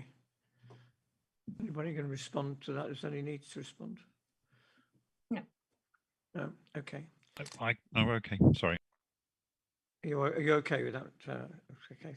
Okay, I'll go on to Arwell Roberts, please. Councillor Arwell. Diolch, Mr Cadeirydd. Fel un sydd wedi mynychu cyfarfodydd ynghylch hyn bob tro bron iawn, yn siŵr bod Jeanette yn falch iawn o glywed hynny. Ac dwi'n teimlo bod hyn yn gam ymlaen i'r cyfeiriad iawn ac a'i ategu be ddiwedodd Gwyneth yma na. Diolch yn fawr i Helen a'r cymdeithio y cynghorwyr oedd yn rhan o'r pwyllgor hwn. Mae newid hinsawdd yn digwydd, dim ond i ni feddwl am y stormydd da ni wedi cael yn ddiweddar ac wedi effeithio yn arw ar ein cymunedau ni, yn wedi ar yr arfordir yn ddiweddar, gwynt a glaw. Meddwl fyddwn ni am y gwasanaeth tacsi, mae hwn yn mynd i fod yn broblem iddyn nhw. Fel mae Bobby wedi dweud, sut mae nhw yn mynd i gallu mynd â'i thrigolion o gwmpas y lle nad oes na bwyntiau i hybu yr ceir trydan. A sut fydden nhw fforddio prynu tacsis trydanol yn y dyfodol. Mae yna waith yn fanna. Nôl at y rhandiroedd bioamrywiaeth yma, syniad arbennig o dda. Ond fyswn ni'n hoffi gweld mwy o wybodaeth amdanyn nhw yn y ddwy iaith, cadwyni bwyd, ecoleg, mae pob rhandiroedd yn wahanol, gwahanol rannau o sydd ddim bych yn wahanol i'w gilydd. Ydy'n bosib efallai yn y dyfodol ein bod ni yn cael gwybodaeth mwyn i'r cyhoedd ddysgu mor bwysig ydy gwahanol blanhigion a gwahanol ecoleg a cadwyna bwyd i ddyfodol ein byd. Diolch yn fawr iawn. Thank you very much. Thank you. Councillor Bob Murray, please. Thank you very much, Chair. Sorry for being late this morning. Had some problems with my pads. First of all, I'd like to congratulate the team on the great work they're doing. It's not the easiest of things to do. And to congratulate Councillor Timms on his chairing of the meetings. I've been to two of them and they've been absolutely fantastic. Trees is my main problem.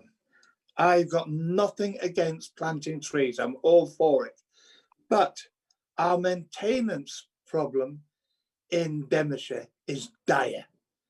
And I can say this because I've had problems all around my ward and all around the place. Will we have, if we're going to start planting all these trees, and I'm thinking ahead, will we have a maintenance fund in place? Because the more we plant, and they grow quite quickly, depending on what you do plant, but will we have, it's most important that we do have a maintenance plan, because at the moment we have problems. Thank you very much, Chair. Okay. Is there anybody going to respond to that at this stage, or is that something we're just going to take forward?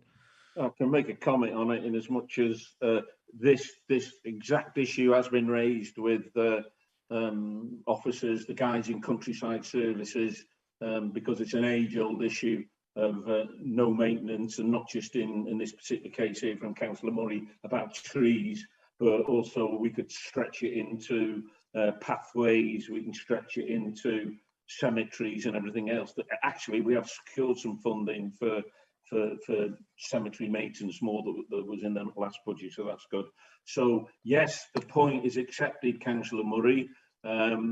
Officers in the ranks are looking at it. There isn't a defined, definite policy which says yes, here's a pot of money that will go to tree maintenance, but something will evolve. Something will evolve. I'm pretty sure of that, and it'll evolve in the next council, that it's more formalised up, because the guys on the ground in countryside services recognise that it's something that's needed. Just going back briefly to Councillor Alan Roberts' point, I'm picking up on what Alan Smith said.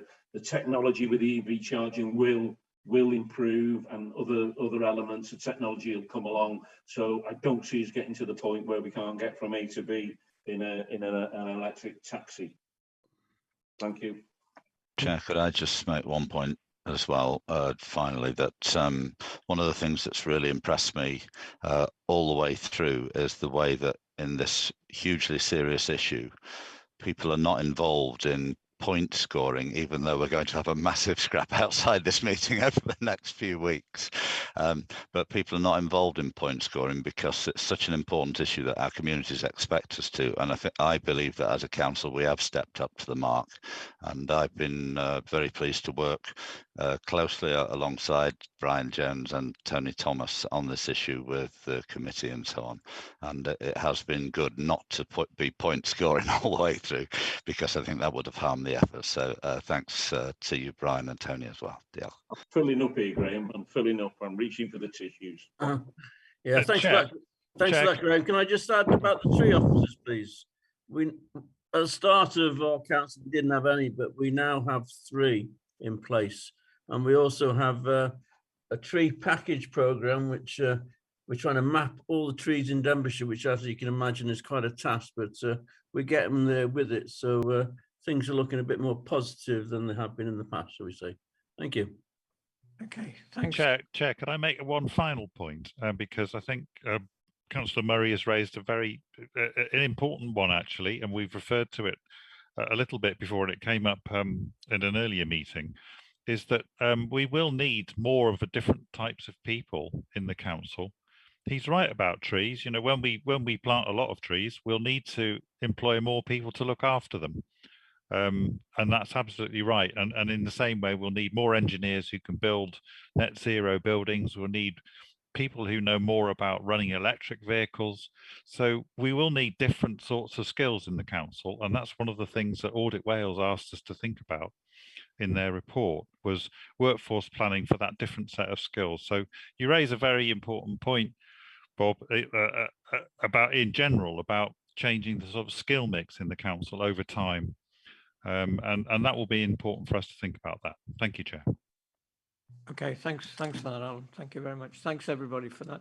Before we go to the recommendations, I'll bring Gary in. He wants a few words. Thank you, Chair. Thank you. Apologies in advance for making what is a pedantic point. I do appreciate. And I know that the intention behind the report is as follows. But recommendation 3.5 is just to make clear to members that you can support the creation of a dedicated cabinet lead and express a view that you endorse or are happy with that, but it's not a decision for council. Only the leader, whoever the lucky soul is who gets elected as leader after the next election, it's only the leader who can make the final decision on cabinet portfolios. Okay, so we're all very clear on that. Thanks, Gary, for that. Right, so Chair, I have got my hand up. I found it. oh, good. Oh, well, I'm pleased. I lost your hand, but I'm glad you. Thank you. Thanks for Cheryl. Barry. I just want to say, which is very important, it's fine as having them planting all these trees, and I'm all in favour of that, being called the Tree Lady of RHEOL. But what about stopping us chopping them down when it comes to planning applications. Because it's all right, you know, as saying, oh, we can plant a tree, but they don't grow that quick, to be honest. They take years to get mature, and yet Denbighshire Planning don't take that into consideration with planning applications when, as you all know, and I'm very angry about it, we took down 16 trees with TPOs and a lot of other trees that probably could have had better maintenance over many years in order to build a fat making factory. I don't think that that was good policy. And I want to know how we're going to protect the trees of the future that are already in situ. And I think that should be made part of the policy. Let's plant trees, but stop cutting them down as well. Thank you.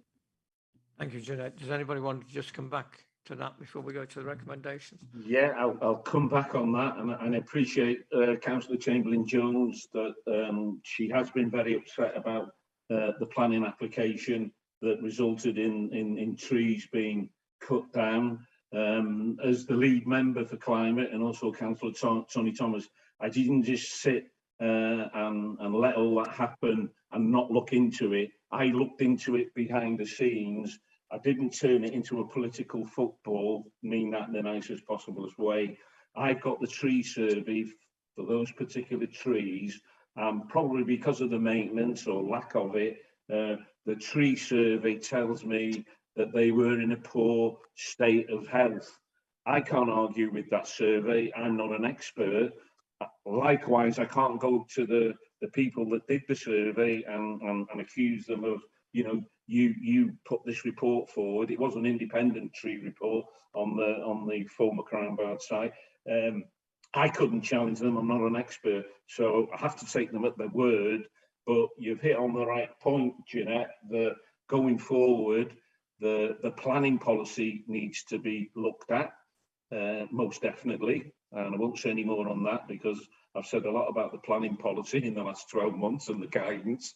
So it does need putting in place. And really, it takes us back to the beginning of this debate when I said things like, it's not perfect, it isn't perfect, the honeymoon's over.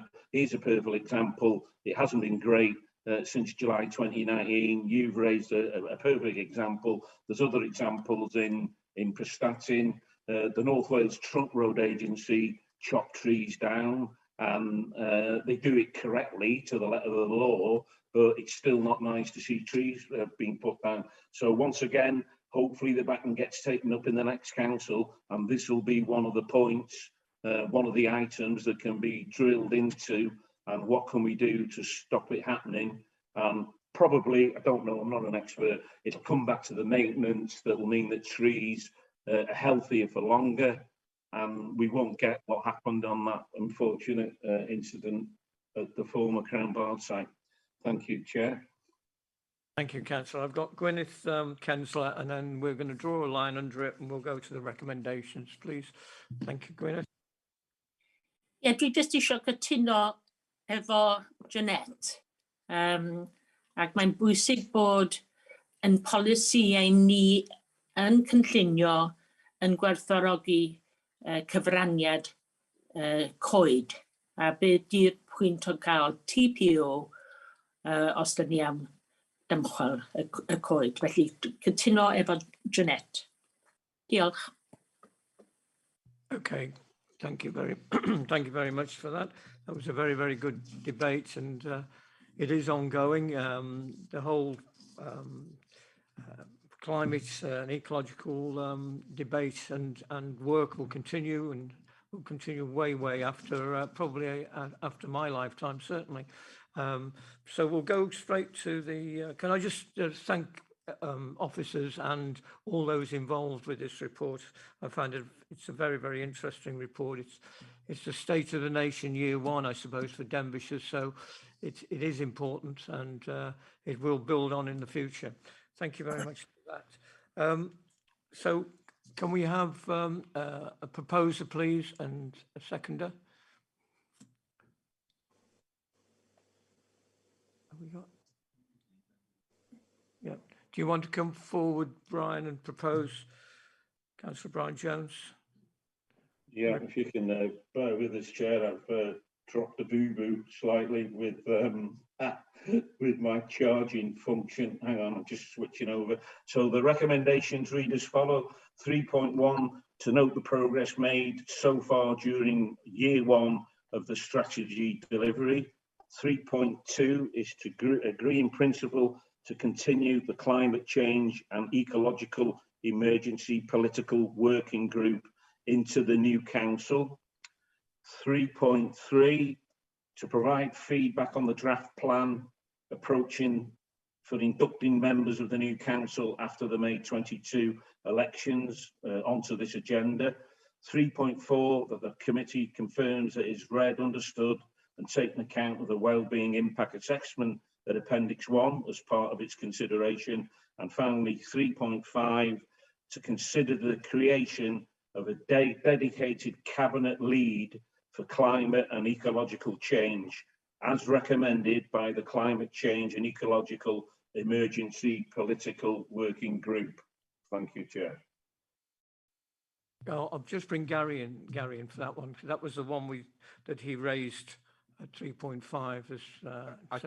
I think the intention of the recommendation is to express support for the creation of that. So if it was if the lead member's happy that if it was just instead of consider but to support the creation, then it's council's view. As I said, it would be a decision for whoever is the leader. Okay. Fine. I'm happy with that. Yeah, if we want to amend that, then. So can we read it out for clarity again, please, Gary Williams?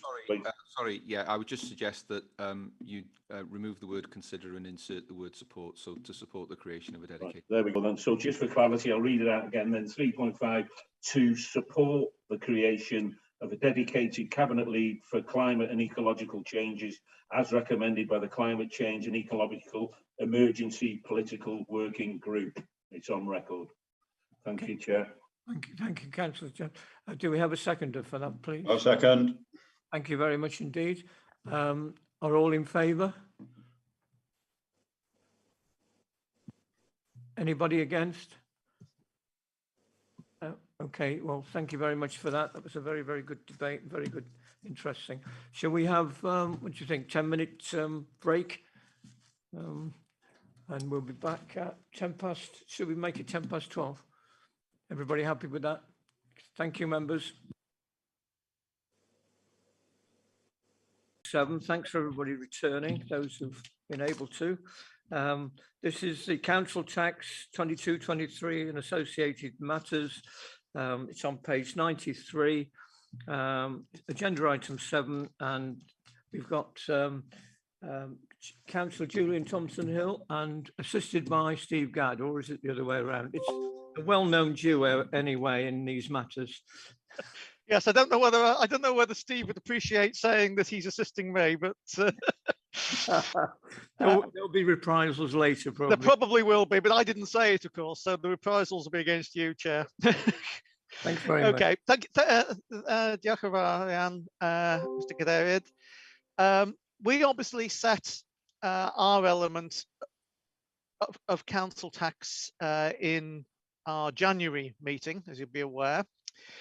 This paper is the formal setting of the council tax, so that in addition to the Denbighshire County Council element, we include the city, town and community council, which for brevity, and I will refer to as community councils going forward, no insults to cities or towns that there may be. And the police and crime commissioner precepts onto ours, and put them in the correct wording, which allows us to actually issue the bills to residents. When I finished, I'll ask Steve to formally give the section 151 statement, which he needs to confirm. Appendix A to the report has the full detail on the wording. I'm not going to go through things in any great detail. I'm sure you've all read it avidly. Just to pick up a few of the quick sections that are involved with there. Section 2.1 details the precepts for individual community councils. Section 3 goes through the detailed breakdown of how the Denbighshire County Council element has been calculated. And moving on from that, then section 4 aggregates the Denbighshire and Community Council precepts together, and those are summarised in Appendix 3 to your report. Sorry, Appendix B to your report. And then finally, section 5 breaks down by council tax band, the police and crime commissioner precept, which then rolls forward into section 6 and Appendix C, which aggregates all three elements: the Denbighshire element, the community council elements, and the police commissioners elements of the bill. And then finally, section 7 deals with how we treat certain specified types of dwelling, and there were no proposals to change the way in which we've treated those for a number of years. And finally, contained within that section also is the recommendation to continue the council tax premium at 50%. So, as I say, this is a formal, slightly technical document, but hopefully that clarifies the various sections. So I'll now hand over to Steve, who has to formally give you his opinion as Section 151 officer. Steve, over to you, please.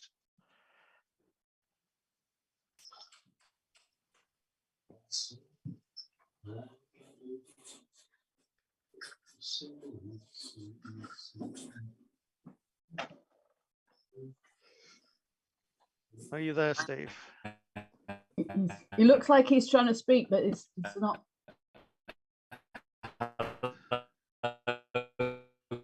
No, he's breaking up, isn't he? Thank you. They're going to brief me now. I'm going to listen to the briefing while I walk the dog. Clever, isn't it?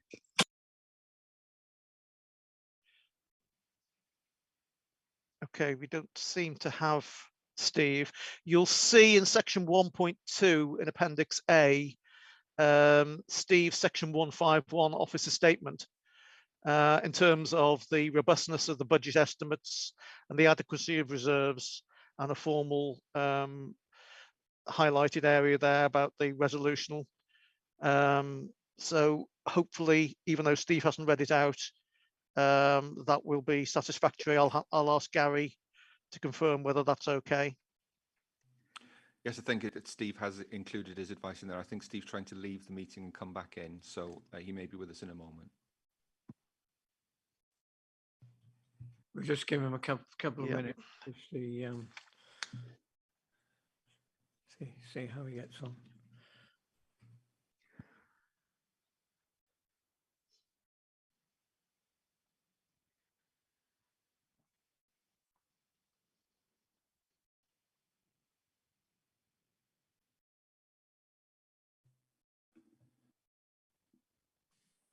I think Steve has more problems than any other officer getting into meetings. He must live in a really poor area. I presume you mean poor in terms of connection rather than anything other poor connection. I mean, poor connection areas, because I don't think we've ever had a meeting that he's had trouble-free running. It's always been a problem. I thought of Stephen Hawkins trying to join the meeting now.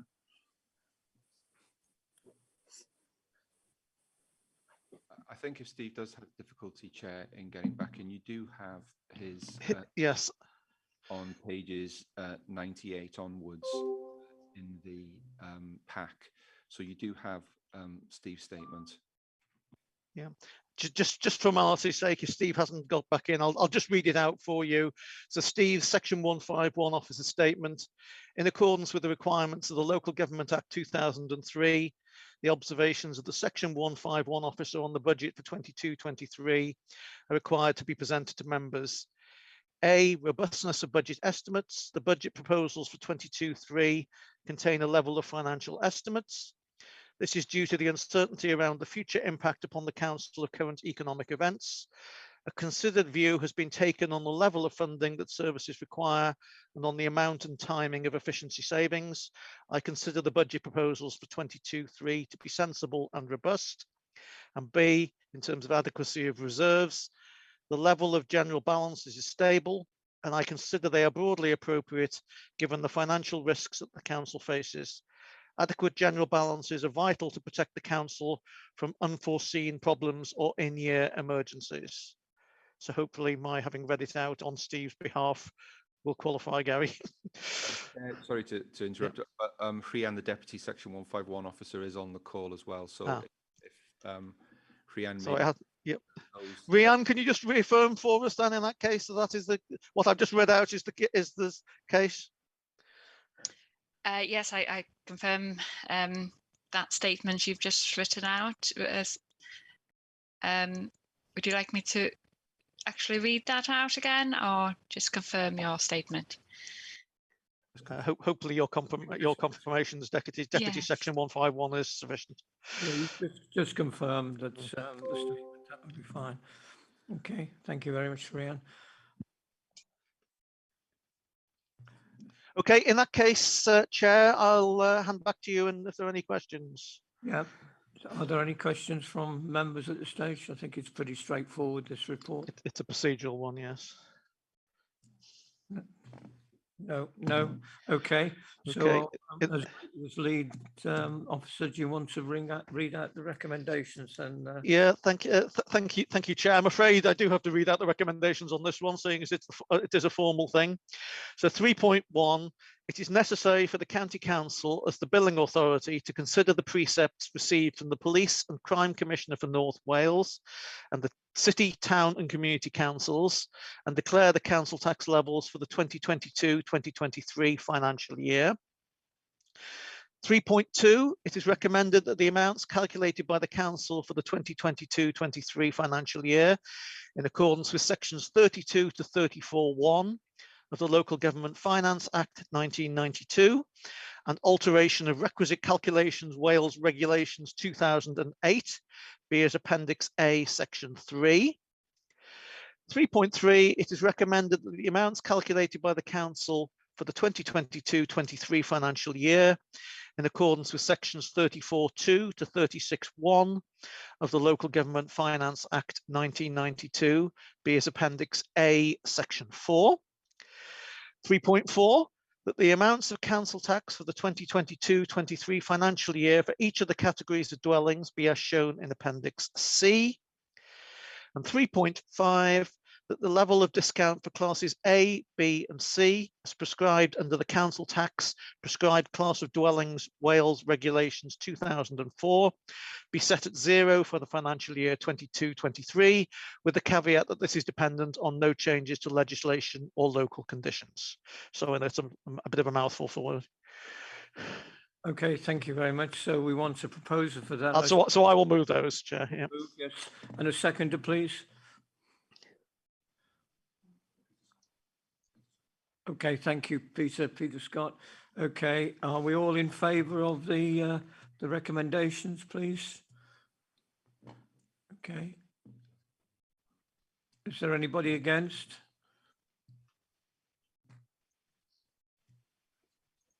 Yeah, any abstentions? No. Okay, thank you very much. That's good. That's been moved forward and carried. Thank you very much indeed. Okay, we'll go on to agenda item 8, which is the capital plan 2021-22 to 2024-25, recommendations of the strategic investment group. That's on page 109. That's agenda item 8, please. And Julian and Steve are back on the stage again. Thank you. We are, I'm assuming, I can't see whether Steve's come back in or not, so I'm assuming it's actually Rhian ably supporting me on this one again. So this is a sort of a multifaceted report for you, Chair. The first few appendices to the report detail the current capital plan, and it breaks it down by service and various other areas in some of the documentation, and an update on where we are with some of the major capital project updates. I report these on a monthly basis to Cabinet, and Appendix 4 on there summarises the current position with regards to those. The main elements of the recommendations are contained within Appendix 5 and Appendix 6 in terms of this. As you will know, we deal on an annual basis with what we call the block allocations, and those are dealt with on an annual basis, and the Strategic Investment Group reviews the bids and makes appropriate recommendations on their treatment to Cabinet and then on to Council. You'll see in Appendix 5 and in Appendix 6 the details of the bids which are recommended to you from Strategic Investment Group and Cabinet. Just to summarise a little bit, we had just over £12.5 million of funding available to us. The main variance from previous years is that there was an inclusion, you'll see there, of £4 million, which has been funded by potential borrowing allocation within the approved budget for highways spend.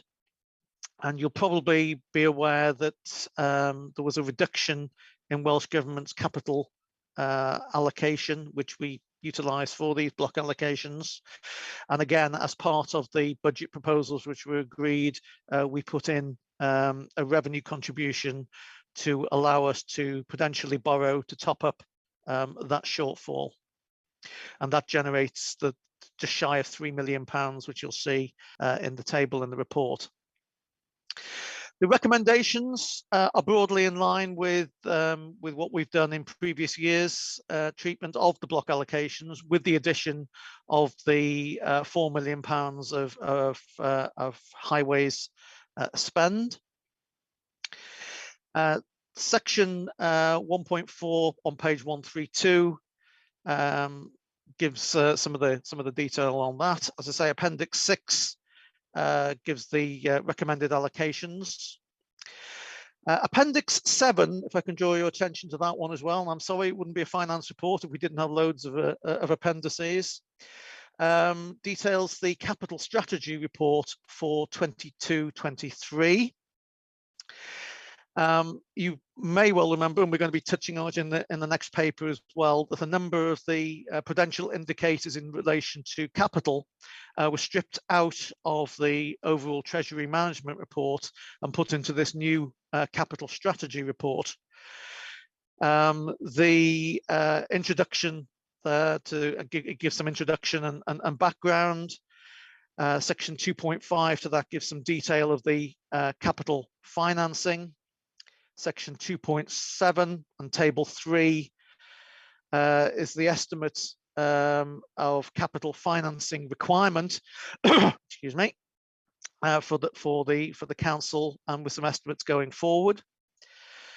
Paragraph 3.3 is the relationship between our outstanding debt in comparison with that capital financing requirement, and we need to demonstrate, obviously, that our debt is at a lower level than the CFR, which, as you can see from the table there, it is. Table 5 in that report demonstrates the authorised limit and the operational boundary which we set at this meeting each year, and you'll see that I'm happy to confirm that we remained within those limits in the last 12 months as usual. And perhaps the most important one from I'm sure we usually have from a member perspective is table 7 there, which is the ratio our financing costs to our revenue budget. So in other words, what proportion of our revenue budget do we actually use to support our borrowing? And you'll see from the table there that for the general account, it remains pretty consistent and has done for a number of years, around about the 7.1, 7.2% of revenue budget. And for the housing revenue account, just under 38.5%. It's obviously a lot higher on that because that is the rents are what we actually use in order to utilize our program of keeping our housing up to standard and indeed building new council housing now. That was a very quick canter through what is quite a detailed set of reports. The main recommendations, as I say, are to hopefully support the views of Strategic Investment Group, which were endorsed by Cabinet last week. Rhian, is there anything that you wanted to add to what I've said or correct what I've said?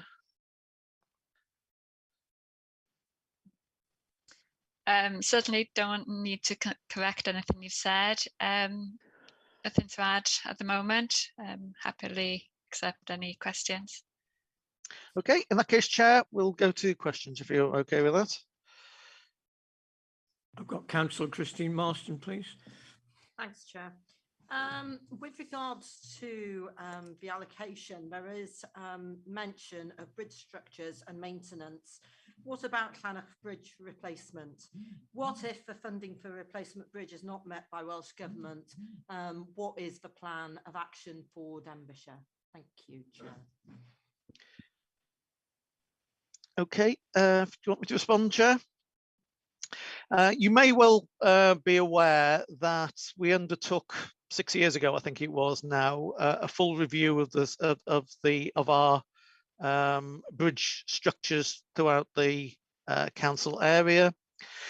The relevant team drew up a 10-year programme of works to look at those.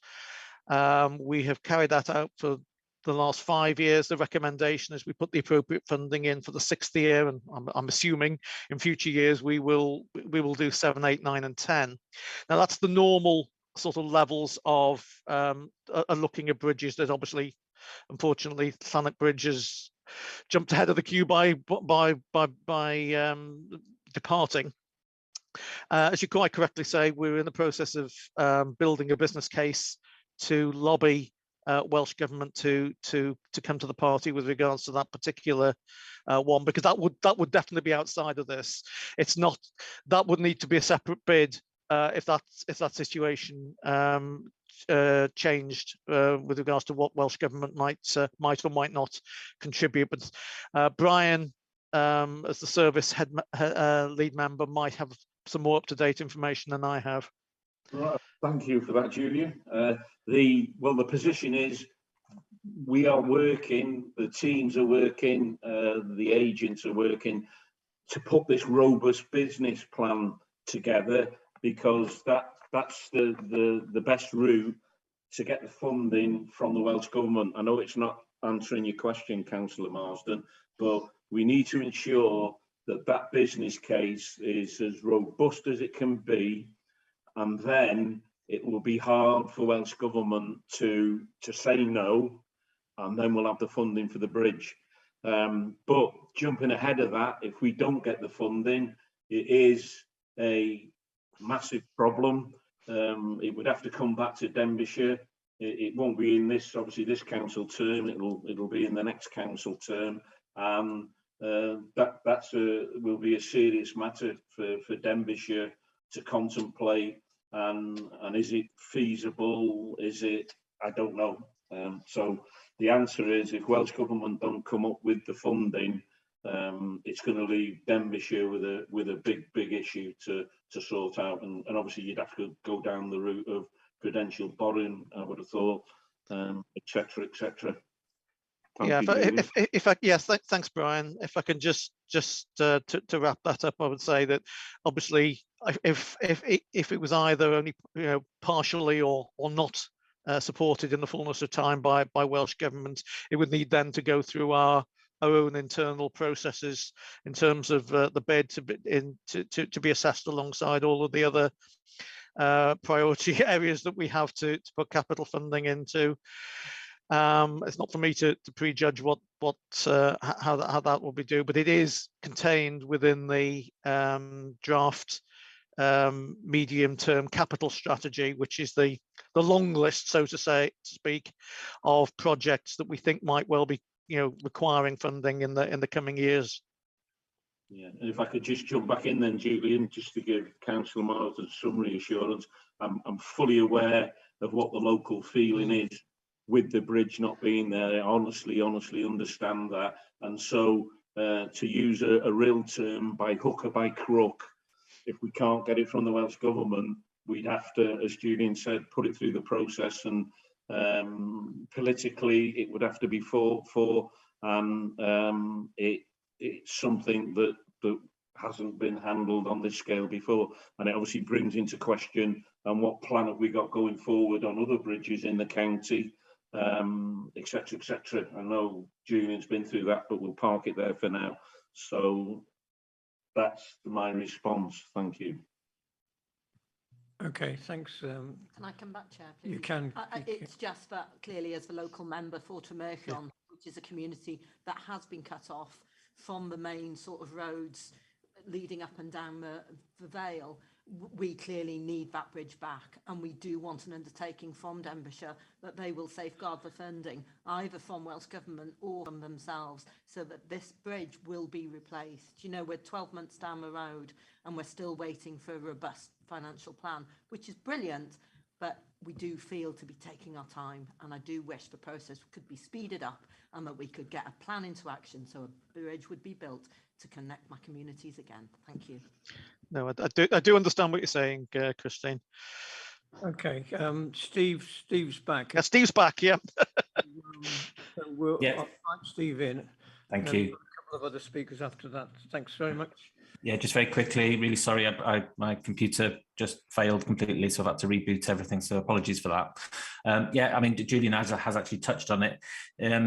The Llanach Bridge is one of those projects that's on the horizon scanning that I came to council briefing in July and just went through some of the thinking and proposals around how we'll do that going forward into the new council. I think it's probably worth saying as well that the work that's ongoing now and the funding we've put forward for the Llanach Bridge project to prime it to get it to the stage where a business case can be put forward would have to be done anyway.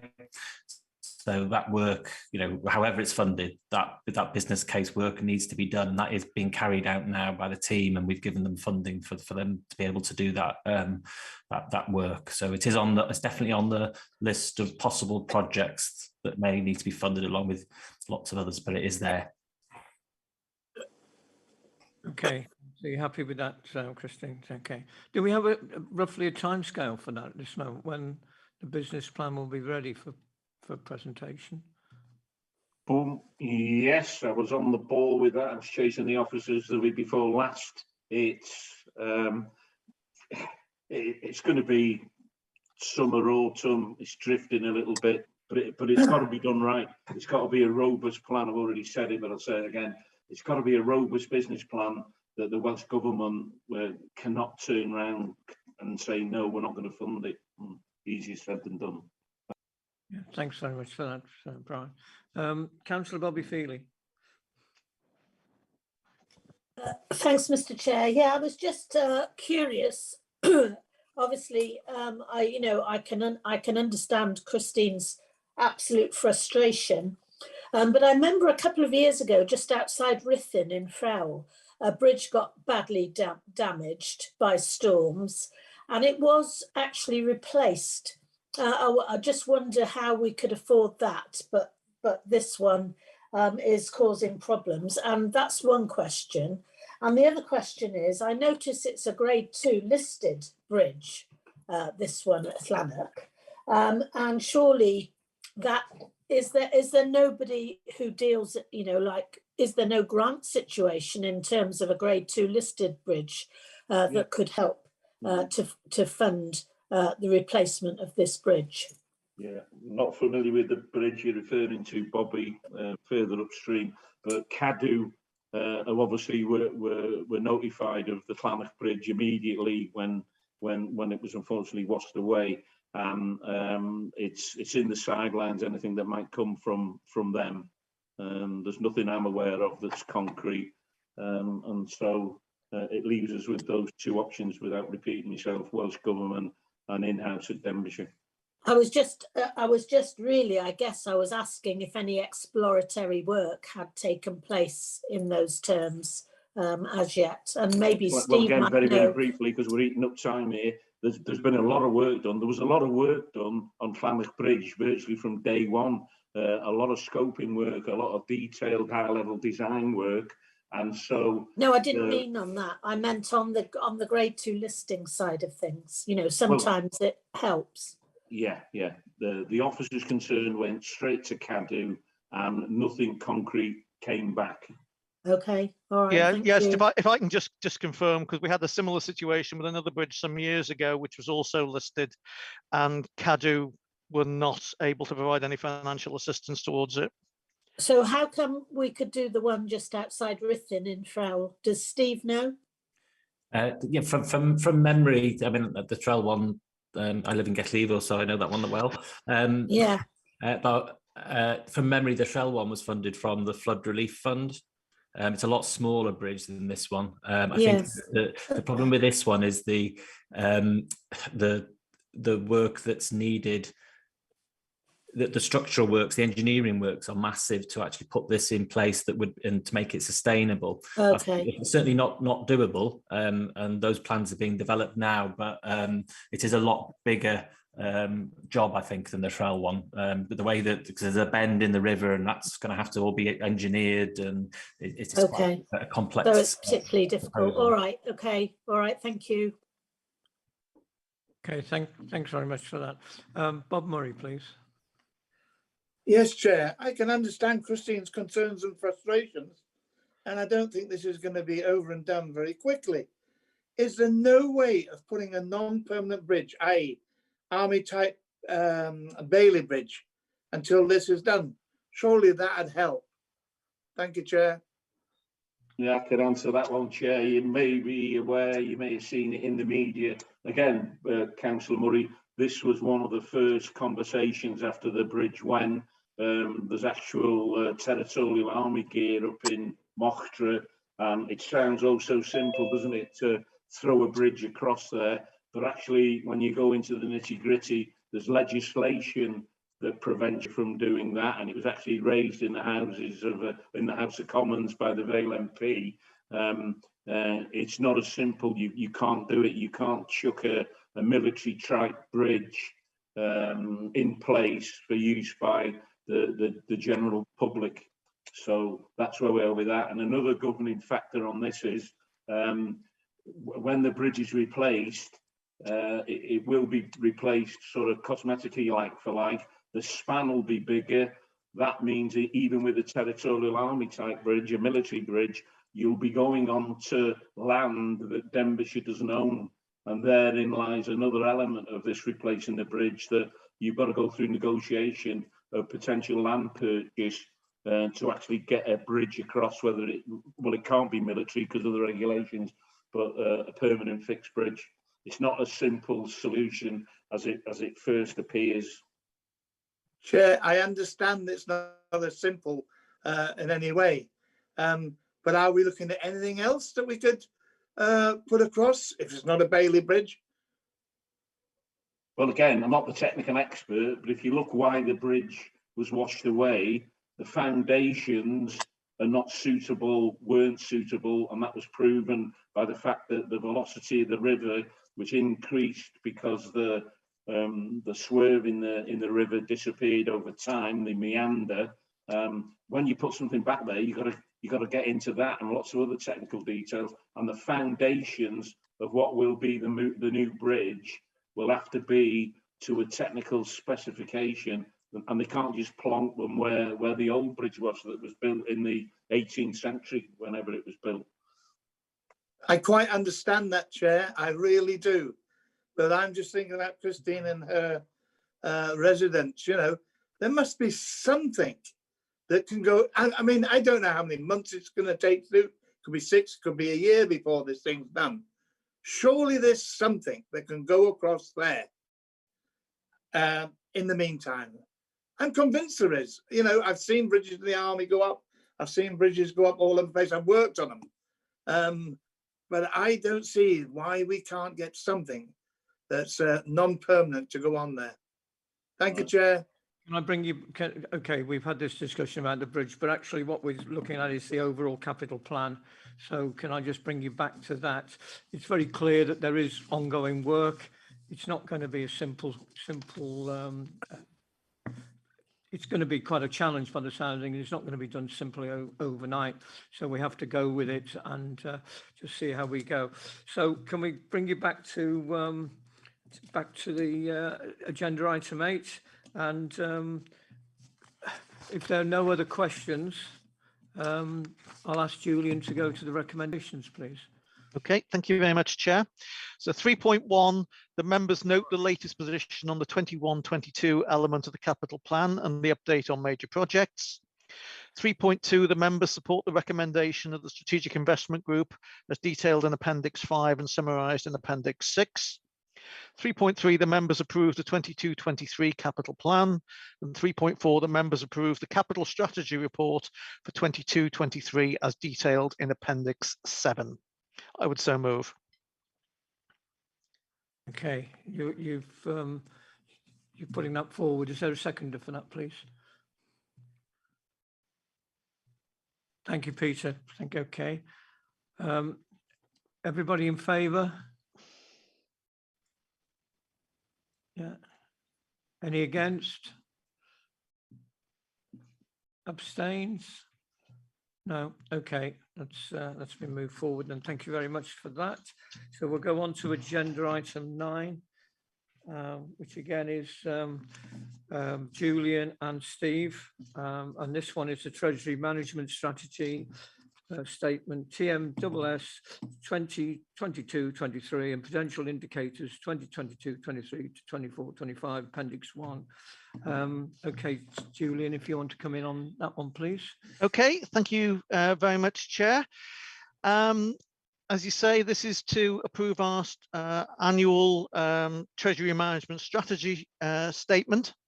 This has been to Governance and Audit Committee, who agreed that this be recommended to be brought forward to Council. The 3 key planks I probably will reinforce behind all of our treasury management practice are firstly security, secondly liquidity, and thirdly yield. And as I've said previously on this over a number of years, yield is pretty non-existent these days, unfortunately. As I referred to in the last report, many of the capital performance indicators are now contained within the capital strategy report, which was Appendix 7 to the last one. The actual Treasury Management Strategy statement itself is Appendix 1 to your packs, and I'm not going to go through it in word for word or anything, but I'll just cover some of the headline news. It gives some background information, both local and at a national and macro level. It goes through the list of counterparties who we can and can't use for borrowing purposes. It shows the limits of investments. Goes through our borrowing strategy. I'll touch on that in a little while in a little bit more detail. One of the key legal requirements in there is the MRP statement, which needs an annual agreement by Council, but we are proposing to keep the same methodology in place that we have done for the last few years. In terms of the borrowing strategy, just for a bit of background information, at last count, our total borrowing amounted to, with the PWLB, the Public Works Loans Board, which is our our long-term borrowing providers was, forgive me for this, I'll give it you exactly, £210,931,791.29. And we also have £30 million worth of short-term borrowing from other local authorities. In terms of some of the profiling of that borrowing, the oldest debt dates back to 1986 and predates obviously Denbighshire, and around about £104 million predates the year 2010. And you'll be aware, obviously, in the last several years, we've had a number of large-scale schemes. For instance, the buying out from the PFI contract, which obviously saved us significantly on revenue costs, but the borrowing obviously sits on our account. And you'll be aware as well that Welsh governments are increasingly changing the way they fund schemes, particularly the larger scale schemes like the flood ones, from giving us a grant to saying that we need to borrow the full amount of the scheme upfront, and then they reimburse us on an annual basis thereafter. But of course, that then means that the debt sits on our books, so to speak. Annex A to the report details the remaining prudential indicators, and again, I'm just happy to confirm that we've stayed within all of those limits which were set. Annex C contains a handy glossary to terms, because this is one particular area where we can happily have a conversation which sounds like you might be coming in Greek, because it is quite technical at times. So hopefully that glossary will help in some of those. Just again, for a bit of background for you, the most recent audit review came out as a medium assurance level in terms of how we internal audit found our treasury management function. And final point that I just wanted to pick up on before I hand over to Steve, again, I touched on it in the last report, was the medium-term capital strategy, which is being developed to consider the potential scale of funding projects that we might need over the next 5 to 10 years, and that's now being built into our thinking in terms of our future borrowing and future treasury management requirements. So I think that's probably all I wanted to say at that point. So I'll hand over to Steve on that, please. Thanks, Julian. Yeah, I just wanted to add two things really. The two graphs on page 203, sorry, not 103, 203. They're quite they show a good pattern of really what we've been doing the last 2 years, and you can see the quite big blip, if you like, in both borrowing and investment balances at the beginning of 2020, and that was around the funding for the COVID and the business grants that went out early on in the pandemic. So we borrowed just before at the end of the financial year 2019-20 for long-term borrowing, but it also gave us the cash flow to be able to cope with making sure that those grants went out in a timely fashion. Now, in what happened was that Welsh Government actually came up with funding mechanisms themselves and started paying us the revenue support grant early, etc. So we actually had more money, and that's why there's also a increase in the investments for a while, because we actually had to look after that money while we were arranging those payments for businesses. So that just explains that bit. But we've now sort of gone back to a steadier state, which is always better for treasury management purposes. It's always a worry if you're you know, what we the worst thing that can happen is we run out of cash, basically, and that's part of treasury management, is making sure that we don't, and making sure we plan for when big ticket items are going out of our bank account, and that's done on a daily basis. We manage that constantly. And then the other final thing I was just going to mention was the training for members. Obviously, there'll be a new governance and audit committee with maybe some new members on it after the election. And it's been a while, it's been a couple of years since we did a formal training session with our Arlene Close, our treasury management consultant. So we'll arrange one of them, hopefully soon after the election, or June, July time. What we'll do, the same as last time, is invite all members as well, if you're interested. I know at 1 o'clock after a long session this morning is probably the least thing you want to think about, but we will have an open invite. So if you want to come to that as well, obviously governance and audit committee members are tasked with obviously scrutinising what we do, so they will need to come, be mandatory training if you like, but for backbench members and other members, you're quite welcome to attend as well if you're interested. Thank you. Okay, thanks very much. Are there any questions on this very fundamental report? Very comprehensive report. There shouldn't be any questions, really, should there? I can dream. Okay, there aren't any questions. Okay. Okay. In that case, I'll leap in with the recommendations before anybody can think of any, Chair. So the recommendations are 3.1. The council approved the Treasury Management Strategy Statement for 22-23 as in Appendix 1. 3.2, the council approves the setting of prudential indicators for 22.3, 23.4 and 24.5 as Appendix 1 Annex A. 3.3, the council approves the minimum revenue provision statement as contained within Appendix 1 Section 6.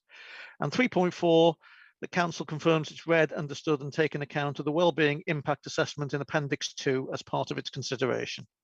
I so move. Thank you very much. Do we have a seconder for that, please? Yeah, good. Thank you.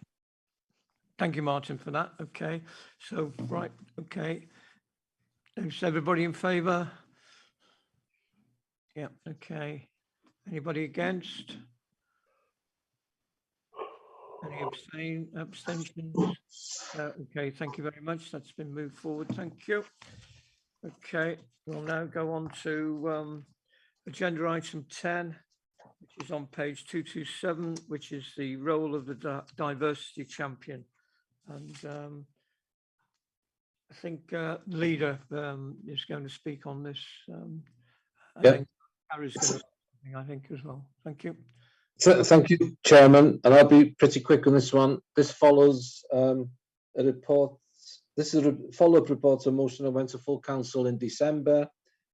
It was referred to Democratic Service Committee in order to develop the role of the diversity champion, which is in Appendix A. Today's report, Chairman, is not about looking to appoint anybody. It's just to approve the new role. And I'll ask Gary to take you through the Appendix A element of the report. Yeah. Thank you, Gary. Thank you, Chair. Just to confirm what the leader said, Councillor Kensler brought a motion in December. Council referred it to Democratic Services Committee. Democratic Services Committee is recommending to Council that the role be created. And if Council agrees, we'll look to bring a report to the new Council when we're appointing champions following the election. In terms of the appendix, Councillor Kensler has emailed me prior to the meeting with some typographical errors, and I'm mortified at some of the stray apostrophes that are in there, and I do apologise for that. It's one of my pet hates as well.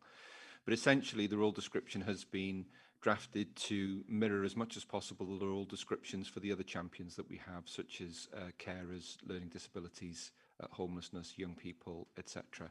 So the role of the champion is to work closely with the relevant lead member and to be, if you like, the council's conscious and an advocate for diversity issues. So they're happy to answer any questions.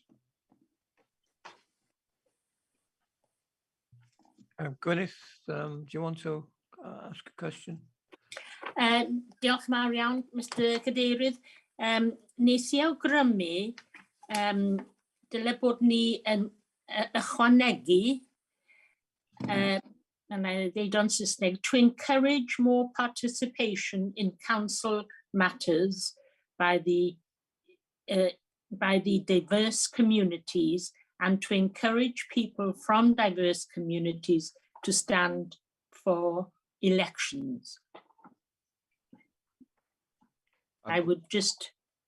We can happily include that in the role description if members are happy with that. Yeah. Good. Any other questions from anybody? Yeah, Bobby, please. Just one question, Gary. Have we got role descriptions written down for all the champions? Yes, we do. Yes, and they look very much like this role description.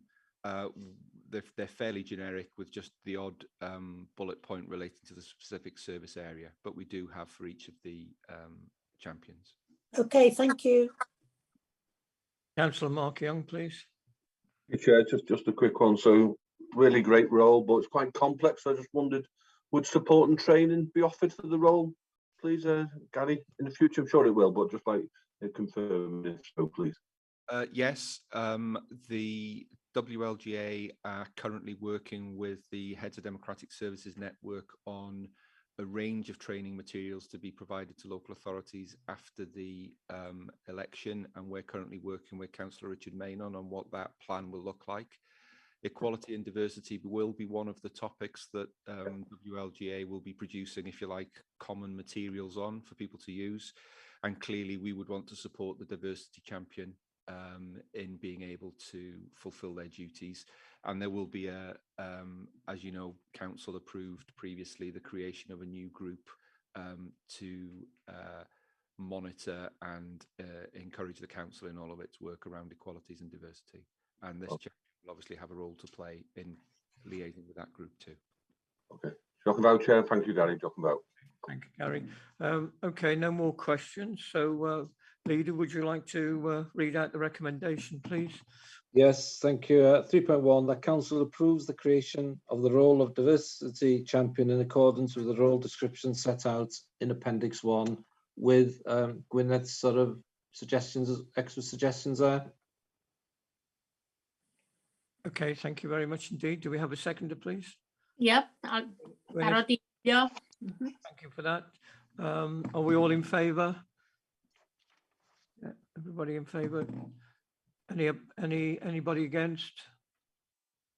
No abstentions. Okay, that's been carried. Thank you very much indeed.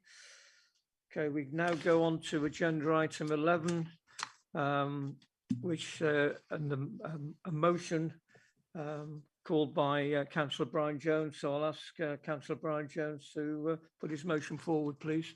Yeah, thank you. I'll read the motion out and then I'll add a little meat onto the bone as quickly as I can, and then we'll go from there. So the motion reads that Denbighshire County Council acknowledge that proposals for a large-scale tidal project off the coast of Denbighshire are being developed by the private sector. That significant work is required to bring mature proposals before the council, and that the council would consider these detailed proposals in due course. That the council is supportive in principle in the development of tidal energy projects off the Denbighshire coastline. And accordingly, Denbighshire County Council resolved to 1. Support in principle to the development of a large-scale tidal energy project off the Denbighshire coastline, and 2, that a group of DCC elected members, including the leader or nominated deputy and a member of each MAG, be set up to monitor, evaluate and progress a North Wales tidal lagoon, and to lobby both UK, Welsh Government to support the project. So very briefly to add some meat onto this, it backs into the earlier paper really about our climate change strategy. We need to look at all elements of climate change, and this motion puts before us the potential of tidal lagoon energy. Now, you might be aware, you might not be aware, Last year, the Welsh Government, they commissioned off a market test exercise to see what interest there was from the private sector in future delivery of tidal lagoon projects. And in the words of the Welsh Government, this report was published in the public domain. In the words of the Welsh Government, they stated that there was a strong response to this exercise that they carried out. And that there's going to be a forthcoming Welsh Government preferred approach to the identified competition, and they're going to put in place a support package to this competition that responded to this challenge for the future of the Welsh Government Tidal Lagoon Challenge, as they call it. So definite interest there from the Welsh Government. You may be all aware of the North Wales Energy Strategy Policy. That's out there again in the public domain, and within that policy there is a segment that specifically refers to tidal stream and technologies. This policy is supported by the North Wales Economic Ambition Board. So there's another good point there that's around this motion. There's also been meetings recently chaired by Simon Hart, the Secretary of the State of Wales, in North Wales. It's been virtually held, and that is all around tidal energy and the prospects of what could be done. Stepping back to that North Wales Energy Strategy Policy, there is actually a bit more detail in there about preliminary work that's been looked at a Colwyn Bay tidal lagoon. Conwy Council have passed a very similar motion to the one that I'm putting forward to you today, and if it is passed through, it will put us on the starting blocks. I believe it enhances in a small way our climate change strategy, in that we're doing everything good that we're doing there, but we're also looking outside the box in what could be happening to us in the near vicinity, so to speak. So I think it is a good motion to look at and to pass through. And if there is any questions, Chair, I will answer them. Thank you very much for that. Do we have a seconder for the motion, please? Thank you, Peter Scott. Thank you. Okay. We've got, can I invite the leader to come in now? Councillor Hugh Evans, please. Thank you, Chair, and thank Brian for putting the motion forward. And it's safe to say, isn't it, that most of us as members would support a project that would generate clean energy from natural resources, particularly in light of our climate change agenda. This motion for supporting the proposals for a tidal lagoon of the North Wales coast is a proposal that I could and would support in principle.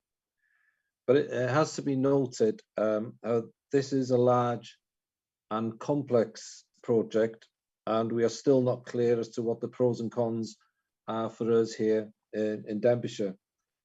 I do believe that the project involves a 19-mile barrage some way out to the sea, containing underwater turbines that spin and generate energy as the tide comes in and out. There will be a facility to control the tides. I have seen indicative costs of around 7 billion, and given the national significance of such a scheme, this council will not be the decision maker that will stand with national governments. That said, we do have a key and important role to play in how this project does progress. A part of that, as Brian alluded to, is through the Economic Ambition Board, where the tidal lagoon is referred to in the North Wales Regional Economic framework, which will soon be adopted. So it is already being supported on a regional level. When this motion was first put forward, I did contact the leader of Conwy to understand where Conwy fitted in, and he advised me that there is a group already in Conwy, and there is also strong support. So it's important that this is seen as a North Wales lagoon, not a Conwy lagoon, and therefore Denbighshire has to play its part in helping to progress this forward for the obvious benefits that there will be beyond the remit of this council. So in conclusion, Chair, I would be supporting this motion, and if need be, would be seconding the motion, but we'll look forward to the debate amongst councillors. Thank you. Okay, thank you, Leader. I've got Councillor Paul Penlington and then Councillor Gwyneth Kensler. Do you want to come back, Councillor Jones, beforehand? I'll wait till members have had that opportunity to speak, but I've got a couple of summing up points, Chair. Thank you. Thank you very much for that. Paul, please. Thanks, Chair. Unusually, I'm going to agree with Brian Jones. I would be fully supportive of most of this motion. Obviously, I'm very, very much in favour of renewables, as I'm sure most of us are. One thing that does concern me slightly is the wording of it, in that elected members and officers should be lobbying on behalf of the private sector, assuming that's not for any one particular project, but in kind of a general sense. And I would be concerned about... We can't hear, Chair. Paul, can I just stop you for a minute? Can you switch the camera off? You're breaking up. Okay. We didn't hear any of that, I don't think. Yeah. Can you hear me now, Chair? Perfect. Yeah. Right. So I was saying, yes, I agree with the bulk of this motion from Councillor Jones. The one thing that does concern me slightly is that officers and members would be committed to lobbying governments on behalf of the private sector. The wording of it, I'm slightly concerned about. I wouldn't want to commit officers and or members to supporting any one particular project or any one particular sector. So if we could look at that to make it slightly less prescriptive, then yeah, I'll be fully supportive. That's it. Thank you. Okay, thanks very much. Do you want to comment as well, Gwyneth? And then I'll go to Gary and see whether we need an amendment on this and slightly. Okay, see what members think. Gwyneth, please. Diolch yn iawn. Ie, yr unig beth fys ni'n cwestiynu ydy yr ail paragraff and the member of each mag. Dwi'n meddwl bys fo'n peth da I gael aelod o bob grŵp gwleidyddol fy hun. Diolch. Thank you for that, Gwyneth. Do you want to come in at all with any comment? If members are finished, do you want me to, yeah, in terms of Councillor Penlington's point, I don't think there's necessarily a problem with a group being set up to monitor, evaluate and progress the progress of a lagoon and to lobby governments to support the project. I think the issue would be if in principle the council thinks that a lagoon is a good idea, then there's nothing wrong with the council lobbying for support. That's different to necessarily if the council were to be lobbying in respect of one provider or another. In terms of the makeup of the group, then it's a matter for members, but if you wanted to, you could ask that a group of DCC elected members be created with terms of reference to be drafted and agreed. We could do that. We can do terms of reference for a group to have its membership as members wish. And it may be that you're not going to resolve that here today, but that if you are supportive of there being a group set up, then we could go away and liaise with political group leaders and others as to what the makeup of that should be. Are members happy with what Gary has said? Yeah, I've got thumbs up, everybody. Nobody unhappy with it? Okay. Okay. Councillor Brian Jones, you want to come in and just sum up? Yeah, very briefly. I thought the question would come, how much would it cost if we pass this motion, actually the cost is very, very small. It is some officer time. It would be members' time. I did mention Conway in my opening remarks and the fact that they've passed a similar motion. The leaders added some meat onto that discussion. So the lobbying, to answer Councillor Gwyneth Kenza, the MAG, you know, if this got off the ground, and that is not what this motion's all about as such, it would be dealt with at a higher level. You're talking vast sums of money. The carrot dangler for Denbighshire and for Conway is the community benefits, if it did happen as a project, are vast, really, really vast. And I've seen an outline business case. Yes, it's a massive investment that would have to come from the private sector, 5,000 construction jobs, etc., benefits to the tourism industry when it's been completed. Whether it'll happen in our lifetime, who knows? But at the end of the day, the Welsh Government are on the hook with it. The UK Government are looking at it. And so what I want is Denbighshire have put a marker in the sand that we are forward thinking. We've seen what's been discussed out of our boundaries of Denbighshire, and we want to be on the starting block and involved in discussions if they progress, and we want to be there for the benefits. So that is it from me, Chair. Thank you, Councillor. I've got Councillor Emrys Wyn now. Ie, diolch yn fawr, sori, do'n i'm yn mynd i wneud cynnig, ond yn dilyn y drafodaeth yma rwan, yn sgil yr hyn dwi wedi glywed oddi wrth yr arweinydd, tybed a fydde bosib edrych ar rhan un o'r cynnig, cefnogi mewn egwyddor datblygu prosiect mawr yn ei llanw oddi ar arfordydd Gogledd Cymru gan gynnwys Sir Ddinbych. Cos mae o'n brosiect mwy na dim ond Sir Ddinbych wrth gwrs.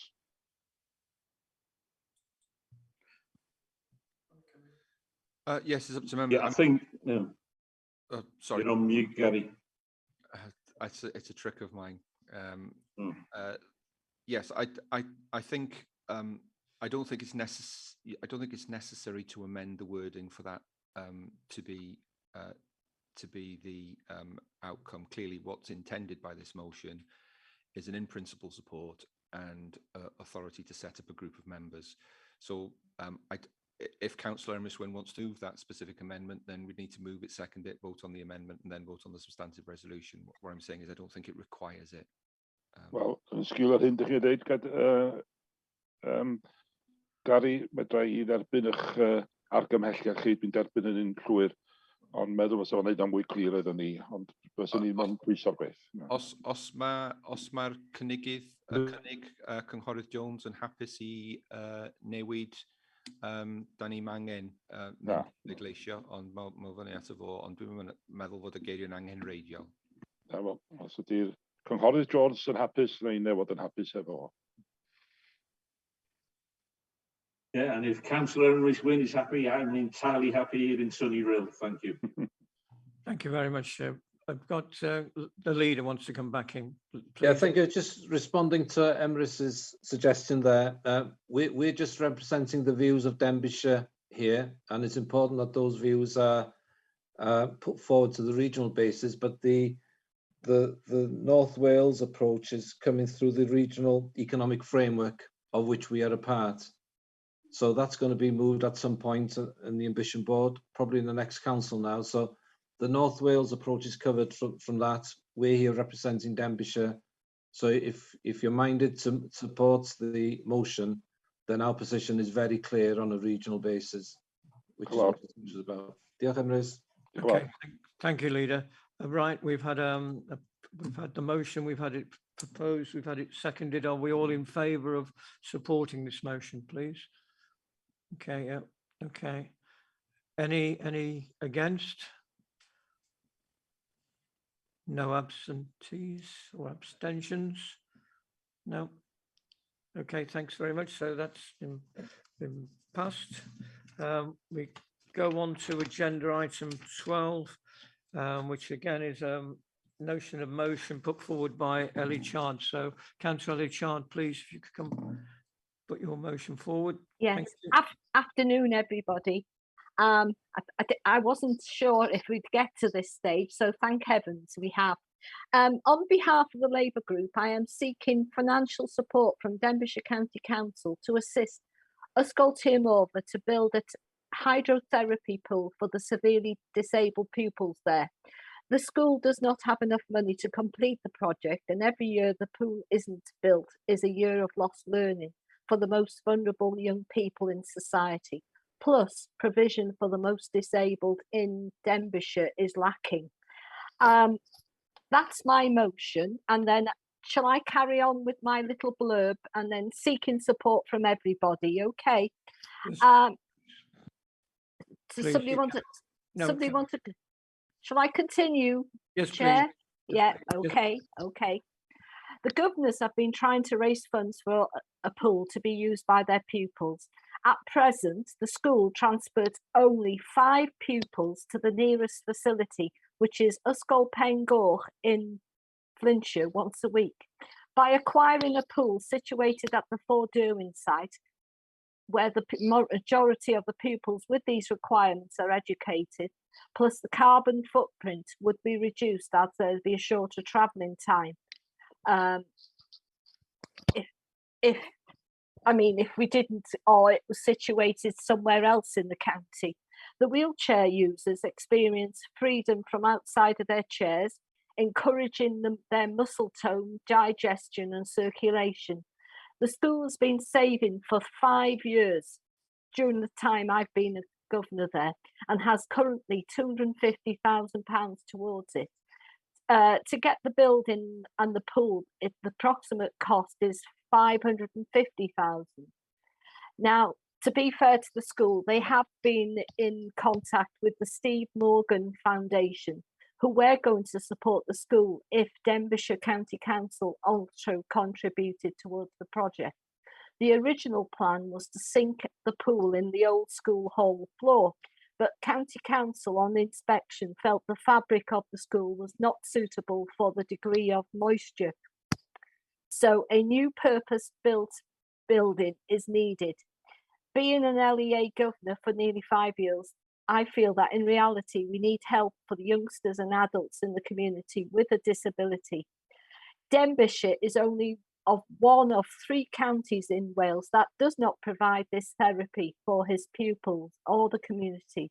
So I'm asking council to support this project, which would help so many of our pupils in the school, plus other pupils in other schools in the county, plus adults in our community. Thank you. Seeking your support. Thank you, Ali. Councillor Brian Blakely and then Councillor Budford. Yes, thank you, Chairman. Yes, that's Governor of Ysgol CyflwynIAD. Just before we go forward with that, do we have a seconder for the motion? I'll second that. Okay, fine. I was going to I second. thought Brian was going to second it. Sorry. Okay, so we've got a seconder. Thank you. Carry on, Brian. Yeah. As past Governor of Ysgol CyflwynIAD, supporting Ellie, I have worked alongside them as well. I know how hard they've worked trying to raise the funds for this, and they thought they were almost there until they did get knocked back by one of our officers who told them they couldn't sink this pool into the floor of the school itself. So just to say that I am supporting Ellie, I am supporting Ysgol CyflwynIAD. I feel that the needs of the children there and some of the adults, it would be of benefit to the school and to also other schools in and around Denbighshire. Thank you, Chair. Okay, thanks very much. Can I bring the lead member, Councillor Hilditch, in, please?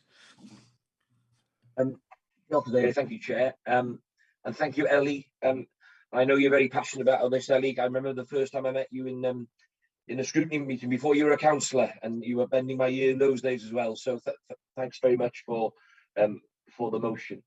I just want to be clear, officers in education have been working with the school, as has been mentioned here today, over the last, more than the last couple of years. I remember pre-COVID when I had a tour of the school and I saw it myself from my very own eyes, to look at the options for where the pool could be provided at the school.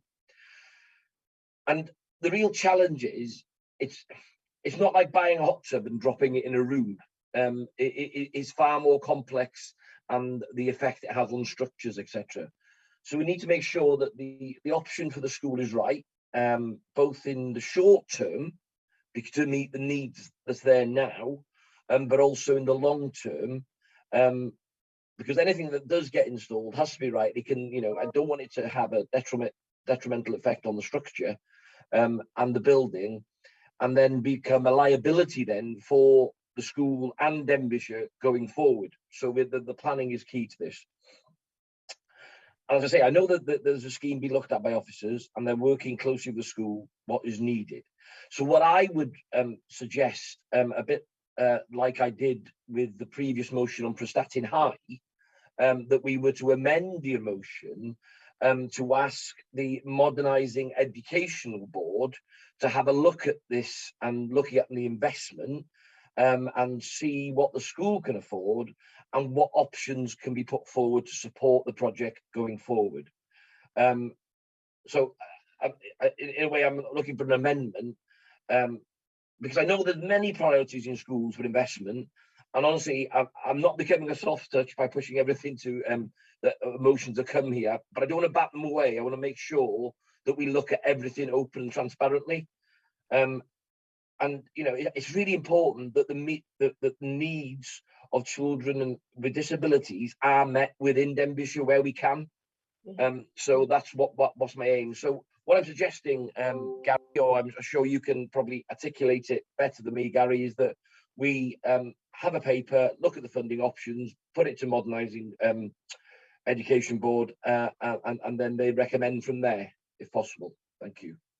Do you want to come in on that? Yes, I think that's right. So effectively, what we would have would be an amendment to the motion to say that that council refers to Modernising Education Board the question of the building of a hydrotherapy pool at CYFLWYNIAD for them to consider any proposals and to make suitable recommendations thereafter. So it will then be looked at in detail in the appropriate body, who can then make recommendations as to what's the most appropriate way forward thereafter. But okay, thanks very much. But I take it Councillor Hilditch-Roberts is moving that. You need a seconder. Yep. Well, yeah, we're going to say we need a seconder for that amendment, please. Are you your hand up, Cheryl, for the to second? Well, yeah, Ellie's is as well, but let Ellie take it, I think. Okay, Ellie. Yeah. As I unmute myself, yes, I just want them to know that the head teacher and the governors, they have got a plan there. So hopefully, Gary and Hugh, we can get it sorted, because they are desperate. Because in the meantime, they're still travelling all the way to Flintshire, and we're talking about the climate, etc. So yes, I'm all for it, supporting you. Okay, the amendment. Thank you. Ellie. Bring in Gary again, please. In that case, if the mover of the motion is happy with the amendment that's being proposed, we don't need to go to a vote in respect of that. And so what you're now looking at is an amended motion, which is, as I said before, that the question of the construction of a hydrotherapy pool at CYFLWYNIAD be referred to the Modernising Education Board in order that they can consider the proposal in detail and make any recommendation thereafter. Okay, thanks very much for that. Now I've got some, I've got a list of people who want to speak. So I'll ask Joan Butterfield, please. Councillor Butterfield, she'll come in first. Thank you, Chair. Seeing that Councillor Elishard has accepted the amendment to her notice of motion, it seems that whatever we did have to say now doesn't bear much resemblance to the motion that's been put. So I would have preferred the motion to have stayed as it was, but because the mover has accepted that, I think that whatever we had planned to say, and I was going on to say that how important this is to give a better quality of life to this small number of very disadvantaged people, but how it would enhance the whole living quality of a wider population within Denbighshire and perhaps further afield. But there we are. It seems that we are to accept this now amendment. So thank you, Chair. That's all I have to say. I won't take any more time up. Thank you. And I'll bring Gary back in now on the amendment. Yeah, I think to be fair, the amendment is very sensible. I would be urging caution to council if they were to be considering significant investment in anything on the basis of a one-paragraph motion without a detailed proposal and business case, and having had the benefit of Chief Finance Officer statement, etc. So by following the amendment, what the council's doing is recognising the request and sending it to the appropriate body to take a look at it in detail to consider what, if anything, should be done further. Okay, so everybody happy with that? I've still got hands up, so I've got Councillor Bob Murray.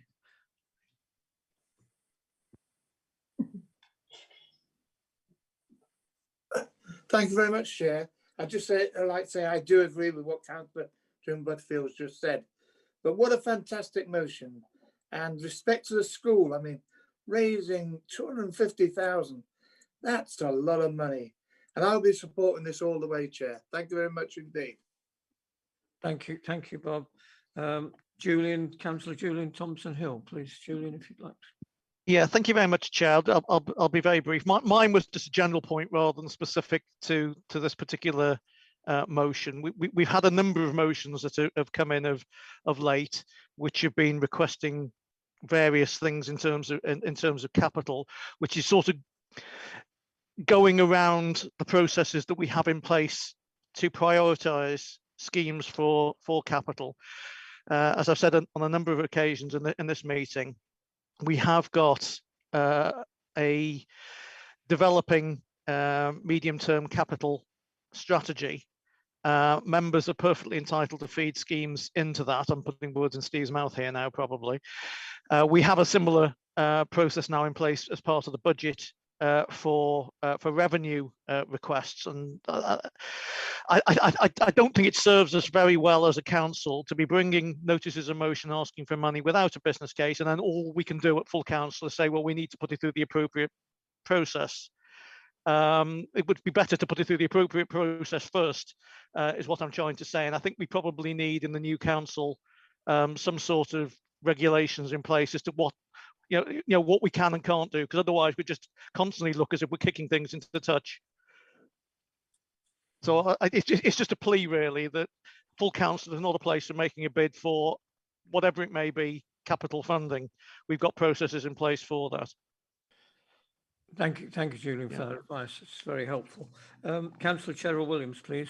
Chair, sorry, Chair, it's Graham here. Yes, I know Cheryl wants to come in, but I think it's just to keep that continuity before we go back to members, if I may. I just support what Gary and Steve have both said. I think it's a fairly obvious thing to say, isn't it, that we can't be making commitments, financial commitments to the tune of 250,000 or millions of pounds based on a notice of motion that comes forward with 3 or 4 paragraphs. That's not the way we can do business. It's not the way we can formally commit to allocating that funding. We have appropriate systems in place. I think if members feel strongly that they've not been listened to or they want to bring a notice of motion, that just needs to look for more general support, but not actually allocating budgets, so that support goes through the process and is analysed against other competing demands. Otherwise, as Julian said, I mean, I think every one of the 48 councillors will be bringing a notice of motion to commit spends of 300,000, 400,000 pounds for things in their ward. Why wouldn't you? And then that's what I'd be doing if I was seeing other members seeing that money was being allocated on the basis of a 3 or 4 page, 3 or 4 line notice of motion. So I have sympathy for members who want to bring attention to things that are a particular high profile for them, but it can't be right that notice of motions are seeking to allocate funding at council. There's got to be a better way of doing that. And I think, as Julian has said and Gary has said, we do have systems in place that will allow that to happen.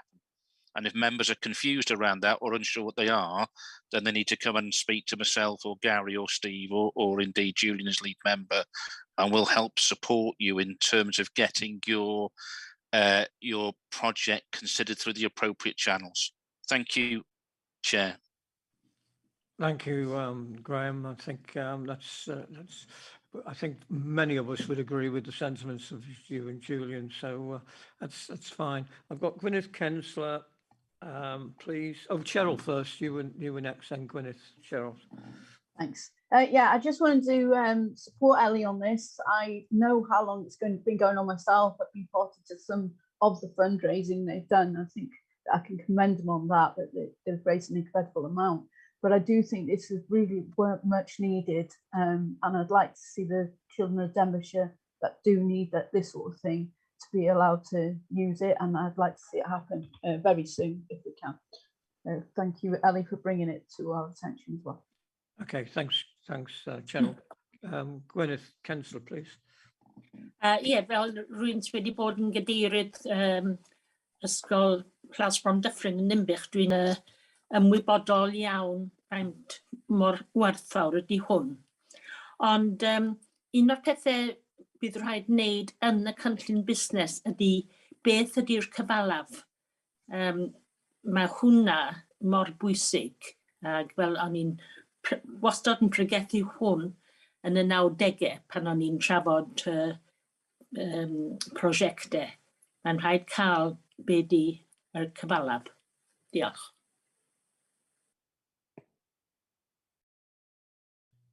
Thank you, Gwyneth. Councillor Paul Pennington to round off everything. Thank you, Paul. You're on mute, Paul. I just muted myself. Sorry, obviously fully supportive of this. I was only going to ask what would the sort of rough ballpark figure be for a project like this? Can